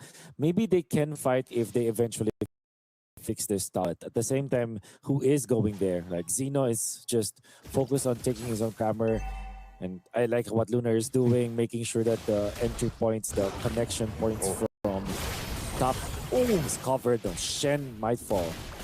Shen taken down. Dedrick will get another one here. As you can see, Trinity locked in. A little goalie and staff. Sigaboom working on the next. Lunar might be in trouble here. A couple stacks there. Sigaboom to help him out with the Blazing Duet. A quarter of the health on the Lord. They want to go ahead and secure this, but they want to stop this too. GK wants to fight into it. Lunar's gone, but Sigaboom will secure the Lord, and now GK has to disengage. They don't want to get caught in this fight. Zeno is waiting patiently, fully stacked up on the champ stand. They'll just deal with this Lord once it spawns and starts pushing towards the base, and GK should be able to go ahead and clear things out relatively well. Again, Wolf, we talked about the strengths of a Melissa. Now blocks in that golden staff, so Yaga's in a good position. He should be able to go ahead, clear some of these waves in this push out. Well, looking at bigger problems here for GK Esports. Damage will be enough, actually. Aizen, the Uranus, is now getting threatened. And how are they gonna activate Baba Yaga? That's my question here. How they're gonna activate this especially with TNC going to the backlines. TNC going to the back line. He was looking for his own angle. Aizen, he'll back up. I'm surprised no one goes down just yet, but Aizen will. He's gonna follow this. Oh, he's actually able to get enough health back with the regen on this Uranus, so he stays alive. Still slowly creeping up to that bottom side, and now Sigaboom once again firing off. Blazing Duet gonna be used. He's pushing him off the tier 2. Little stop there. Doesn't have the Blazing Duet now to lose these tier 2 turrets, top and mid, and deal with the Lord for GK Esports. So deadly magic again. Heal back up. He'll get to the fountain in time. Very tight spot now for GK Esports. And not equipped for the upcoming onset of Aurora Gaming, especially with Sigaboom having so much farm. And TNC is a big threat There's so many threats that they have to address right now from the side of GK Esports. And you're going to be really scared if you're Esports because of how strong Aurora Gaming is right now, but they're trying to make a play. See if they can pull it. And Eisen's been doing this all game. He's going to get locked down by the Wrath of the Dryad, and he is shredded through. So Eisen will not be able to survive that one. Quanok trying to get away with the ultimate, but he's taken down by T. Now Shen trying to get away. Oh, he went for the kick, but he's not able to go ahead and connect the way he wanted until finally the Rosa will survive, utilizing his own kick. And now it's only 2. With this push in, whoa, a play from Lunar, use the flicker, Daytona's welcome, but Zeno's still going to be alive for now. They'll be clearing out. Yaga still up this mid turret, they get it. It's a little messy, but GK still in the game. Muddle's being dropped down. Eisen is back up, but they don't have a wave pushing in just yet, but he might go down again. With the deadly magics, but Quanok and Yaga should be enough to keep them at bay. I can see the damage output of Aurora Gaming. Lunar, great idea, but eventually getting punished by GK shows you that GK still have their wits about themselves. They're still pretty much alert of any kind of punishment that they can do against Aurora. But then again, Aurora just having so much firepower with just TNZ being a big threat right now for them. And now, going to be working on the Lord. There is no chance for GK to actually contest this. It's going to be a quick blitz coming up from Aurora Gaming. Lord secured. Moving out the waves here. Let's see if GK can do something kind of cheesy here up to this point. They don't spot anything else on that opposite side of the map. They know the Lord that's coming through, and they already got that mid turret down, so they've got to deal with this. Malefic Gun, last locked in for Siggy Boom. There's the Daytona's a welcome. Right, shredded through. Eisen is gone again. Now Pagu could be in trouble. Same respectable damage from this Melissa by Yaga. They're going to take down the bottom turret. Lord's going to be worked on. Half health on the Crystal. Could just break out in the fight. The waves aren't managed well yet. So GK still going to be able to stay in the game by clearing out these waves. Siggy Boom threading the needle here. They have another wave pushing in, but I don't think they want to go for it just yet. Oh, Quanok? He should be able to get to the fountain. Okay, oh, he doesn't. It ticks down enough. A good play from TNZ. They're looking for Shen next. They'll find him. Yaga. It's up to him and Zeno. Eisen's back up. It's still an attempt from Aurora Gaming, but this is so risky. They might be waiting for the deadly magics to be used again, but this time it's on Zeno. He's going to be able to survive, so they hold on to the one base turret. They're losing so much ground now. The jump in, they find another. Babaras with the Daytona's welcome. The minutes out of the backline is being taken out by the Blazing Hell. And a quick -2 from Aurora Gaming means that they will take this. Nice-u. Clean take coming out from Aurora Gaming. Dominant in that game and punishing the overly cooked draft coming out from GK Esports. Bit of a sigh of relief there, of course, by Aurora Gaming. You know, they really had to attempt to go into game 1. They knew they had a lead, and they make it all happen there right at the moment. It looked kind of good, though, for GK. I thought they might be able to defend one more time, but let's go on to a break before we head on to game 2.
And we're back here after game number 1. Thank you very much, the casters, Wolf and Nason. And yeah, what a beautiful game from Aurora Gaming. Yeah. Oh my god, that was really good. I mean, initially I think it went really head to head, and I think around 4 kills it was like one heading, 1 kill, and then the other one's following. And then after around 5th or 6th kill, I think it just went like a blast, like proper blast. It was like one intense game, I would say. Like both of the teams really did well. Yeah, I mean, also the game itself is so well done and well executed by the team of Aurora Gaming, because the way how they applied the pressure, the minute 3, I believe, on a top lane was really nuts. And also, before me telling you more about the game, I would like to mention to you guys about the Phygital football discipline was sponsored by Samru Kazna. Thank you very much for making this possible, and it was actually from yesterday till the 9th of August. So make sure to get your tickets done, and yeah, get yourself ready for Phygital football as well as mobile MOBA and the game. I mean, the you know, guys. So you know, I'm from discipline, but me watching this discipline actually followed me in love into this discipline, because how swift, quick everything is, the team fights, the movements, everything quick, and it looks darn so well. I mean, it looks awesome. Yeah, I mean, the last game was intense. I mean, I think the Aurora really came with that last year's finalist energy, right? Like they came really strong. I mean, they came with all the power, and then they put that all in the first ever game today. I mean, we have to remember we still got either 1 or 2 games to go. Yeah, I mean, it depends how the games go under number 10. But let's focus on the highlights and let's keep going, talk about the game itself.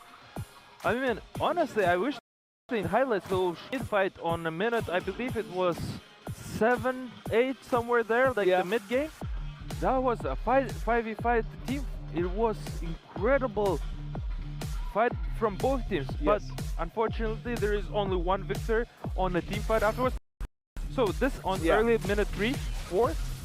Look at how Aurora Gaming is actually playing so aggressively well, and they're just making their own, like, they're just playing so aggressive, and I just like it. Even though they lose their first here and there, it's just amazing. Yeah. I mean, and now they're still playing on top.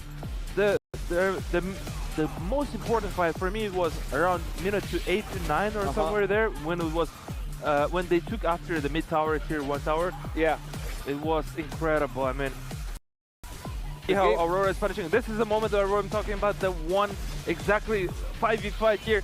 I'm not sure what's happening, but something is definitely happening. Monster kill from Sibun. Yeah. Sigibun. Yeah, take a look at the team fight here. Aurora just punishing everybody, team of Geekay Esports, and then taking everybody, people in, and taking the tower. As soon as they took tower, now the game has been shifted completely.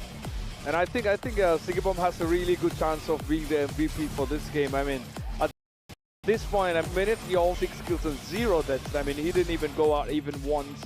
And we are talking about the double kill lead. From like we are looking at 6 versus 12. Wow, that's like double the kills for. It all came from a 5-5 or 6-6 situation, and then it's up all the way up, and it still stayed around half and double situation, like around 13 minutes. I'm very surprised from the Turkish players how they played very dominant, very aggressive playstyle. It just like we were seeing how game was even per se, and then from just one team fight into another team fight, into another dominant team fight, TNZ with another double kill here, and just punishing them hardly. Aurora Gaming, very surprising gameplay. Yeah. And godlike from TNZ over there, and just the throne is dying. I mean, that was just an incredible game. That's like a more than 10 kill lead. Oh yeah, like third lead. That's huge. And I think TNZ has got more. When you look at it, like 9 kills, 0 deaths, and 9 assists as well. That's more like 18 out of 18 kills. I have a feeling like TNZ is gonna grab the MVP for this match. I mean, do you agree that Sigibum also put up a really good fight where 7 kills and 11 assists, and that's also 18. Yeah, I mean, honestly, like the Sigibum also did so much phenomenal job. It just as TNZ. TNZ got a little bit more of the double kills here and there at the end, but the Sigibum also fantastic. Yeah. The way how he positioned himself on the team fights and how he was enabling the teams to play around him, it was just so smooth and so well done from the actually Aurora Gaming. But again, we're not rooting for anybody here. We're also like to see good Mobile Legend game, and therefore would like to see a little bit waking up Geekay Esports to wake up, because the game number 2 is going to be very crucial. Of course, and let's give a big shout out to Freedom, our general partner for MLB watching right now. I mean, the incredible matches that we're watching right now wouldn't be possible without Freedom. Let's give a big shout out for making all this happen, because we are having a great time here and watching all these top teams battling against each other for the crown at the end of the whole. So we never know what's coming up, but at the moment we got Aurora winning a huge lead with this game. Let's also look at the stats, and also but before that, let's move to one more sponsorship, because that's very incredible what we have. Yandex Go making our lives easier, because they've got everything in one place. So make sure you check that out as well. If you're looking at Geekay and Aurora here, Shen and Pagu comparison, and plus, I mean, the kill differences is huge. I don't think we saw that much of a kill difference today, right? 13 kill points. Yeah, I mean, it's just hard to do anything from esports after that important team fight on the early mid to 8 on the mid part. That's where it shifted moment, but Aurora pulled it off from the minute 4. Yeah. The dominance, the higher dominance from the early part, moving, taking mid, getting some kills. Those kills made it through them to take on mid. And actually, Sigibum, I honestly like the Sigibum's MVP, because I feel like he's done incredible job. Don't get me wrong, TNZ also earned, like for me there's 2 MVPs, but Sigibum was just theoretically playing it very well, and definitely he was doing so cool. Yeah, I mean, we saw Sigibum coming. We had TNZ as well, but again, let's not forget, check out Yandex Go, the app. Make sure you download. We have made it easy for you. You can see the QR code. Make sure you scan that, download Yandex Go, because it's got everything you need in one. Makes your life a lot easier. It made our lives a lot easier while we are here in Astana, so make sure you check that out. But yeah, and as we're speaking about Aurora for a while now, but let's not forget, Geekay also really good. Did put up a fight initially towards, let's say, half of that kill points, or most of their kill points, because they only got, let's not say only in the way that less, but they got 7 kills. And we are talking about they got 7 against Aurora Gaming, which was the finalists here. So it's actually a huge team that they are facing. They themselves is a very huge team too. So, and I mean, it's a tough competition. And the next game is really what we are really forward to. What's going to happen? That's definitely is they need to. I'm thinking about Geekay Esports. They need to step up, and they need to wake up for a couple of the players over there, because this next match is quite important for them, especially when they are at this world event, at this Tier S tournament here, full Jek Arena at the Game of the Future. And make sure our official website of the Game of the Future is astana2026.com. go.games, where you can see all the news over there, all the updates. Keep getting informed. Also be on top of all the news that there is for Mobile Legends. Of course. And moving onward, we would like to also talk about how as important as to not be nervous, because nervousness won't help you in any way.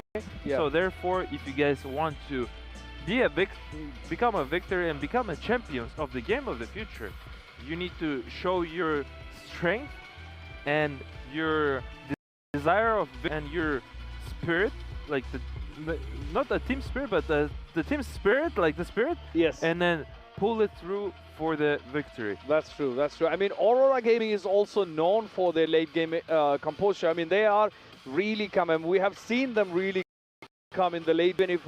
Even if it's going south in the way that it's not favorable for them, but they still hold their emotions. They are very known for their composure, and that really showed up in the last game. So we are yet to find out what the next game has to bring to us. Because if Aurora Gaming is going to win the next game as well, there is no third game, and then we are going to the final match for today. So, I mean, it's going to be very nice to see how this unfolds, because that's going to be the only 2-0 today, right? If that's next. Yeah. Yeah. Yeah, if it's going to be happen, but so far we've got 2-1. Yeah. The player are taking one map away with them, so there might be a 2-0 sweep, we never know, but there might be a comeback of 1 right now and then come back from 2-1. Yeah. Imagine. Yeah. That's what will happen in mobile. You guys were watching, and it was just incredible. Maybe they can come back. They just need to move forward. Yeah, that's true. That's true. I mean, we never know, because now the Geekay, I mean, for every game, this is what happened. One team wins the first, and then the second team wins the second one. We move to a third one. But we don't know. I mean, we are heading to the second team. We are about to start. Are you ready? Yeah, it's about to start, and we would like to rewards to our beautiful casters, Wolf and Raisin. Thank you. Take it away, guys. Thank you so much, our boys at the desk. Now we are heading into game number 2. Now, the trend going nicely, which is a 3-game series so far for series number 1 and another for series number 2. And the panel talked about it as well. However, I feel like this might not be the case, right? I'm feeling like Aurora Gaming has prepared so well, and it seems like so dominant in game number 1 that we weren't able to see any semblance there for Geekay Esports once Aurora Gaming took over. Don't get me wrong, it was a close early game, but during the moments that matter so much, it seems like Aurora Gaming have got Geekay's number. Do you think that's a 2-0, or will it go to a game number 3? You know, at this point, Wolf, I wouldn't count out a potential game 3 here. I think a big part of that is, again, what happens in the draft. It feels weird, but like the meta, I know we always say it matters in the draft, but I feel like the meta current,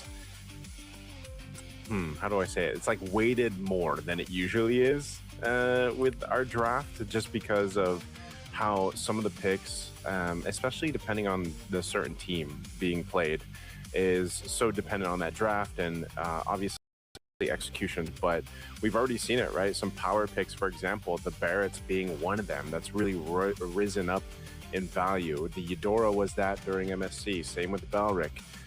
You know, you see those both banned out in this one, and I think when it comes down to this draft priority for GK, it's got to be something that they're willing to go ahead and really play around and secure. The Hirara is open, and I'm just wondering if that is the plan. You know, get the Hirara, get those stacks built up on the Sky scene before, where you're just this big snowball threat, and you have enough kind of iframes and mobility with that you're too much to handle for Aurora Gaming. But knowing Aurora Gaming, they've got an answer for that too.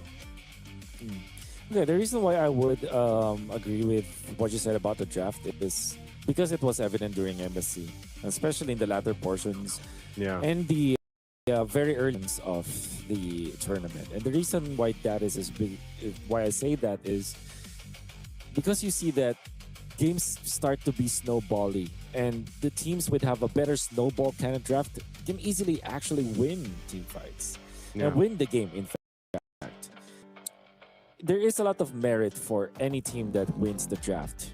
whether it be having a more comfortable draft like what you're seeing from Aurora Gaming right now. That is the Barretts as well as the Hirara. And then on the flip side, if you're looking at GK Esports, it's easy to mess it up. They gave away 2 important heroes and they go for the trade. Fortunately, they still secured their Harley this time. But Aurora Gaming with Hirara as well as the Barretts, what's stopping them from taking the Melissa right now? And already they have a very, very strong meta-based kind of... You know, even with that Melissa that we saw previously, it's like you can use the go away, but that magic damage is still going to come through. And that's what, you know, that's what Yaga had to deal with so much in the early game, where those early deaths were.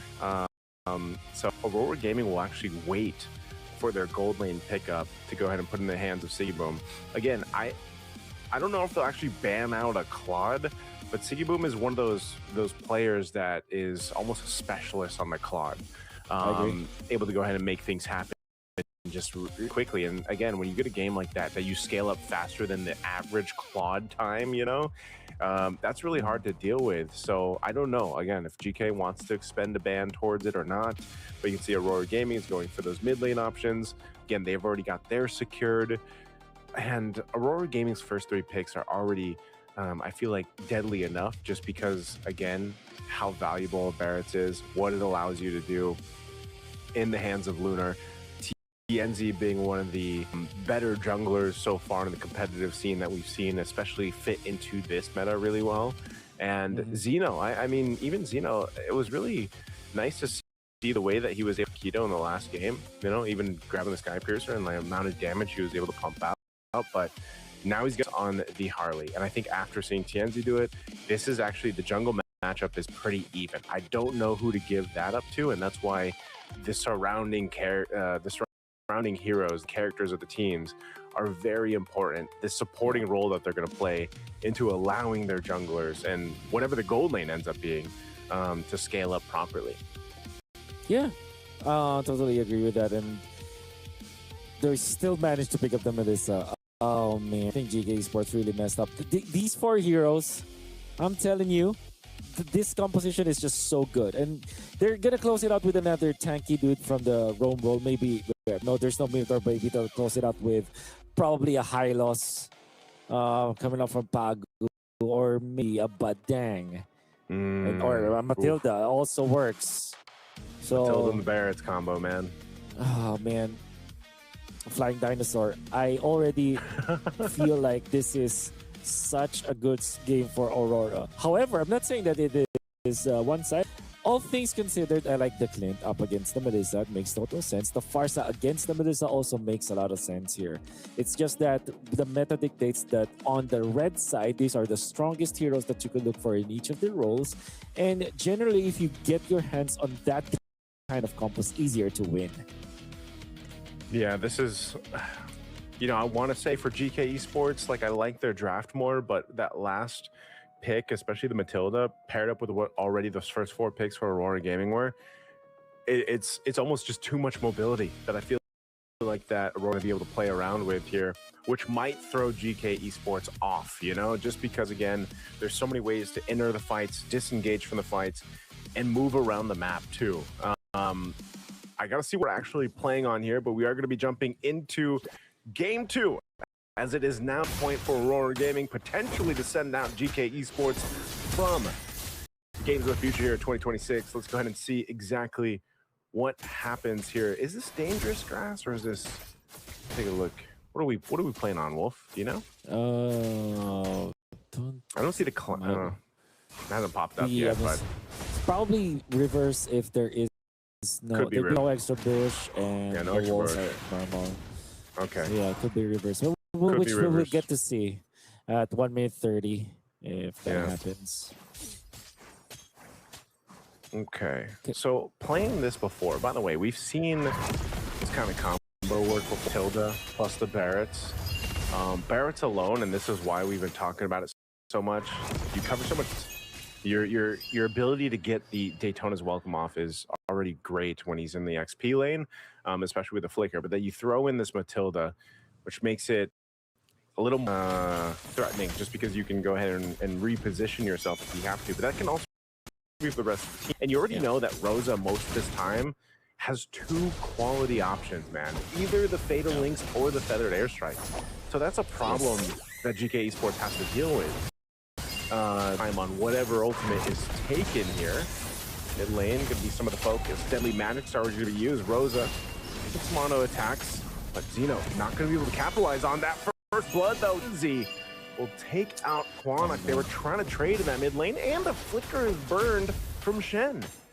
Yeah. TNT might even force the teleport to be cancelled, and already they put themselves in a position around this turtle. Such a great start coming out from Aurora Gaming. Oh, it's expanding. It's expanding rivers. The reason why that is because it's simple. These are the strongest heroes in the meta game, and if you let, it's easy really to win in this kind of composition, because as you see, there's so much damage that they can output. They're very hard to take down, and they dive under the turret. It will only take a few seconds and they can get out, which means that this Matilda is, you know, such a good pick eventually for Aurora Gaming, because that allows these OP heroes to be even more aggressive in the early stages. If the adjustment can be made here by Geekay Esports. Again, they haven't lost too much. You know, first turtle goes in the hands of Aurora Gaming. It's more so of how can they adjust from that. Problem being is, you know, if you get trapped into the lanes like we've seen, you either have to burn your Purify's battle spells like Flick, or again, your just uptime isn't there. And this is also one of the cases. I mean, look how much pressure is being put on Zeno. Zeno trying to get away, just gets eaten up, thrown everywhere, and the Matilda gets the kill. Good Feathered Airstrike on Rosa. Let's see if they can follow this up. Shen trying to support away with the guiding whip. Going to be Lunar to get punished here. Let's see if they can help. Fatal Links could be used. Collapsing down, circling Eagle, but Lunar flickers away, almost surviving to get to the turret. But meanwhile, Aurora Gaming is making moves across the map. Yeah. But Aurora, despite their trade, as TNZ is, and I think it was successful taking away that purple buff. Let's see again. They're gonna be forcing down the bottom lane too. And Aurora have already established themselves, planted themselves well in this map, and Zeno needs to really pick things up. 8 seconds from now, he will be it and work on his purple. But that means also that they have to worry about this turtle. Look at this, they're using expanding rivers and how quickly they can go to the top lane. Feathered Airstrike onto the Melissa. Not gonna be enough. Oh, the Matilda Airlines is there. Yeah. That was a good, the guiding wind again. Enough distance as well because of the threat of Shen there. But this might lose them the turtle. So GK gonna go ahead and start this up. They've got the room here that they can work with. TNZ is just taken from the jungle. He doesn't really care about the turtle. He wants to go ahead and take some of these green camps, potentially the orange, as Zeno secures the turtle. So the 1-for-1 is the trade, but the orange buff is going to be stolen by TNZ, as the rest of the team, Aurora Gaming, holding up on this front side of the map. I'm going to go ahead and make Tam, but Lunar is going to be shot down. Good pickup. There's the Fatal Links. Rose trying to get away. It's like TNZ just ends of his own. Yeah, TNZ is going to be thinking about a different approach right now, but because of a double card setup out there, there has to be some answer. It's 5 minutes in, so yeah, you can actually clear out the waves now if you're the jungler. It's fine. There's going to be a push up top. TNZ will just secure his purple buff. Retribution used. An aggressive move from GK. Gotta be careful. Aurora is just looming around the corner. Okay. GK is not letting up, though. That's at least good for them. They just don't step. They've built a lead now. Moving across the map here. They just don't want to get caught out in a situation. Again, the strength is this composition of what it can do at this point in the game. They got to continue to build up on Yaga. I think when we saw the items that he picked up, I know he's got the endless back, it is.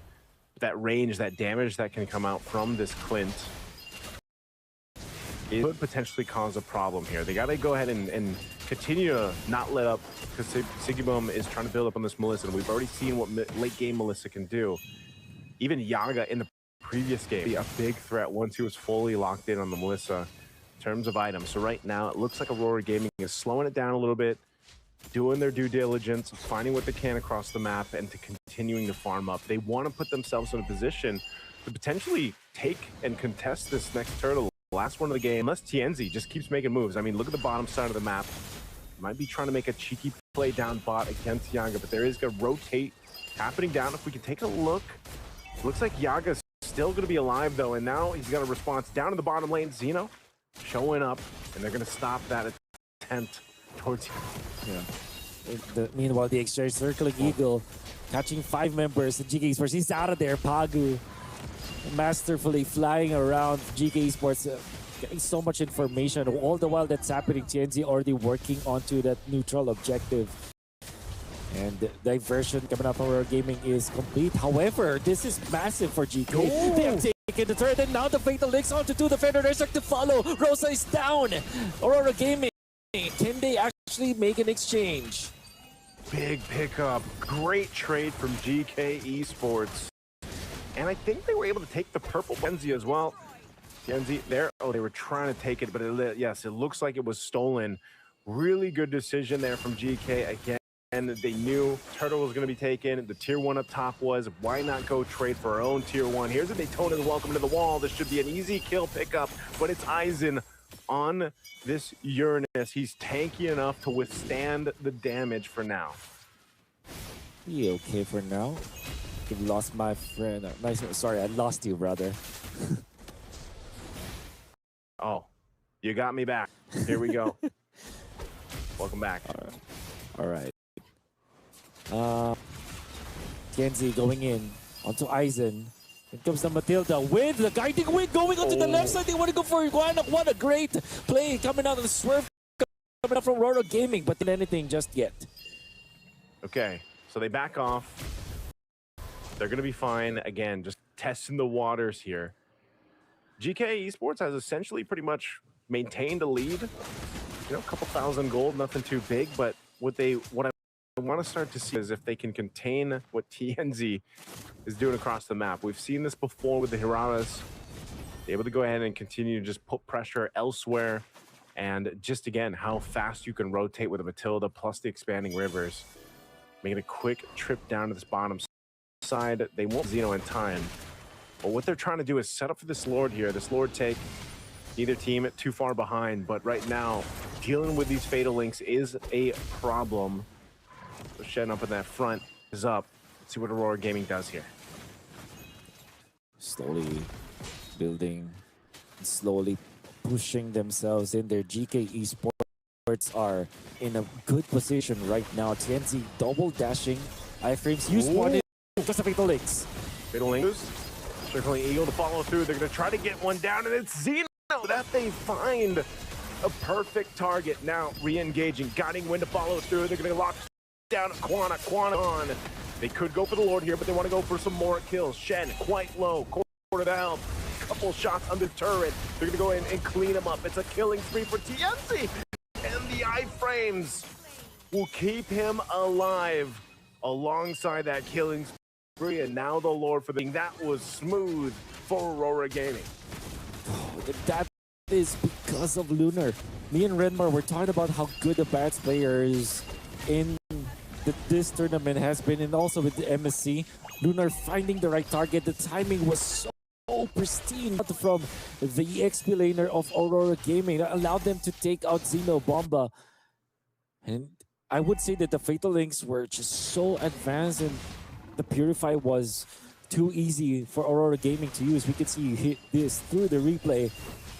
How Lunar was able to find the right snag and then flicker in to his teammates through the wall so that Xeno Bomba will be taken out, the jungler of GK Esports. And ever since then, Aurora Gaming have just obliterated the lineup of GK Esports.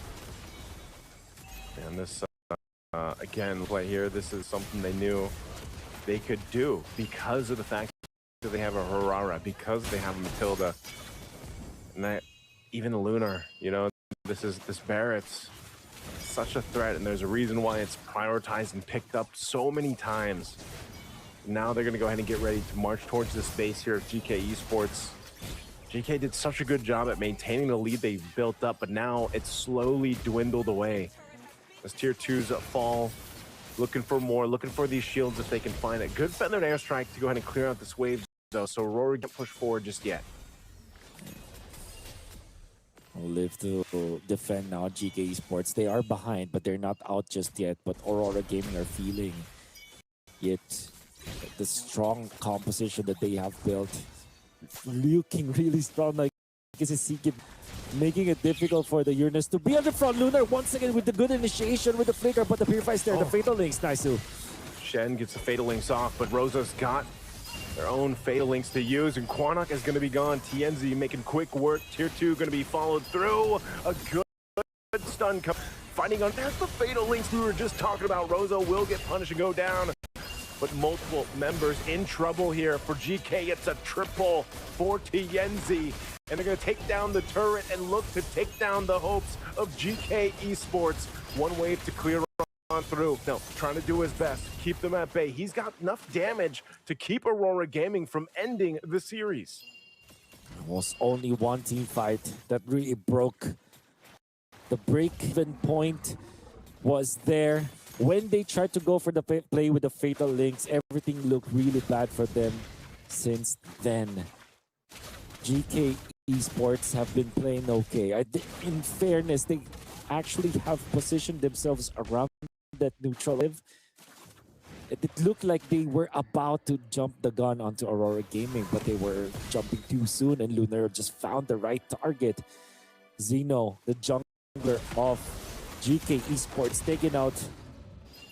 But now the Lord will be available for Aurora Gaming to take once again. They can blitz this. They have the Melissa. Aizen will toss into the Lord pit. I'm gonna check if this is available. Chenzi jump in though. Oh, quite low, man. Quarter the health already, just in an instant. Tienzi taking out Aizen there, and that's gonna be the Lord secured for Aurora Gaming. Just again, really good fighting. Not sure if they're gonna be able to get more. Rosa holds on to the Fatal Links, and this is gonna be it for GK to defend against. They want to hold on to these base turrets. They've got 2 left here, Wolf, and the waves now crashing in. Once again, Rosa. Fatal Links to go in with the tone as welcome. Lunar from a distance, able to cap out a kill, and that's the right target to go for. Turret goes down. Lunar, does he have enough shields? He does have a little bit of the shield to stay alive. Shen's going to be next. 1 HP. Siggy Boom gets the kill, and now Aurora Gaming with the Lord. They need it to work on the crystal. GK Esports will be sent out of Games of the Future 2026. And even in that last play, Naisu, we saw Lunar with that flicker. The Barrett's ultimate, Daytona's welcome, always hitting the mark. That time it was the laner that they will to pick off. And that spelled the doom for GK Esports. Aurora Gaming are back on top, and they are going to be moving on. Unfortunately for GK Esports, as good as their early game was, as close as they could be, just not enough. Aurora Gaming are just utilizing the meta heroes that we have in the game to its full potential. Early game first pick off, Dian was there. When they described their own team, they said it should be the word aggressive, and that is what we felt out there. We're gonna hear more from Aurora Gaming's GK Esports after this series, but for now, we're gonna be hopping onto a break.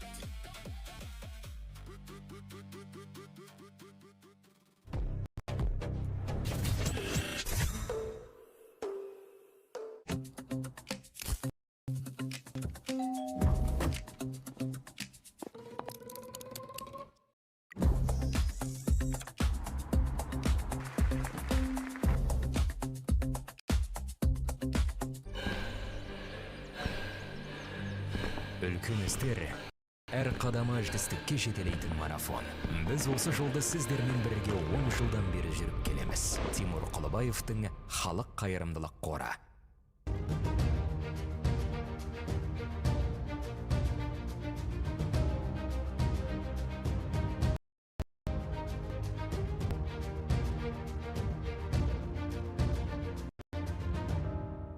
Центр кредит банкымен сіз қарапайым және заманауи шешімдердің ортасындасыз.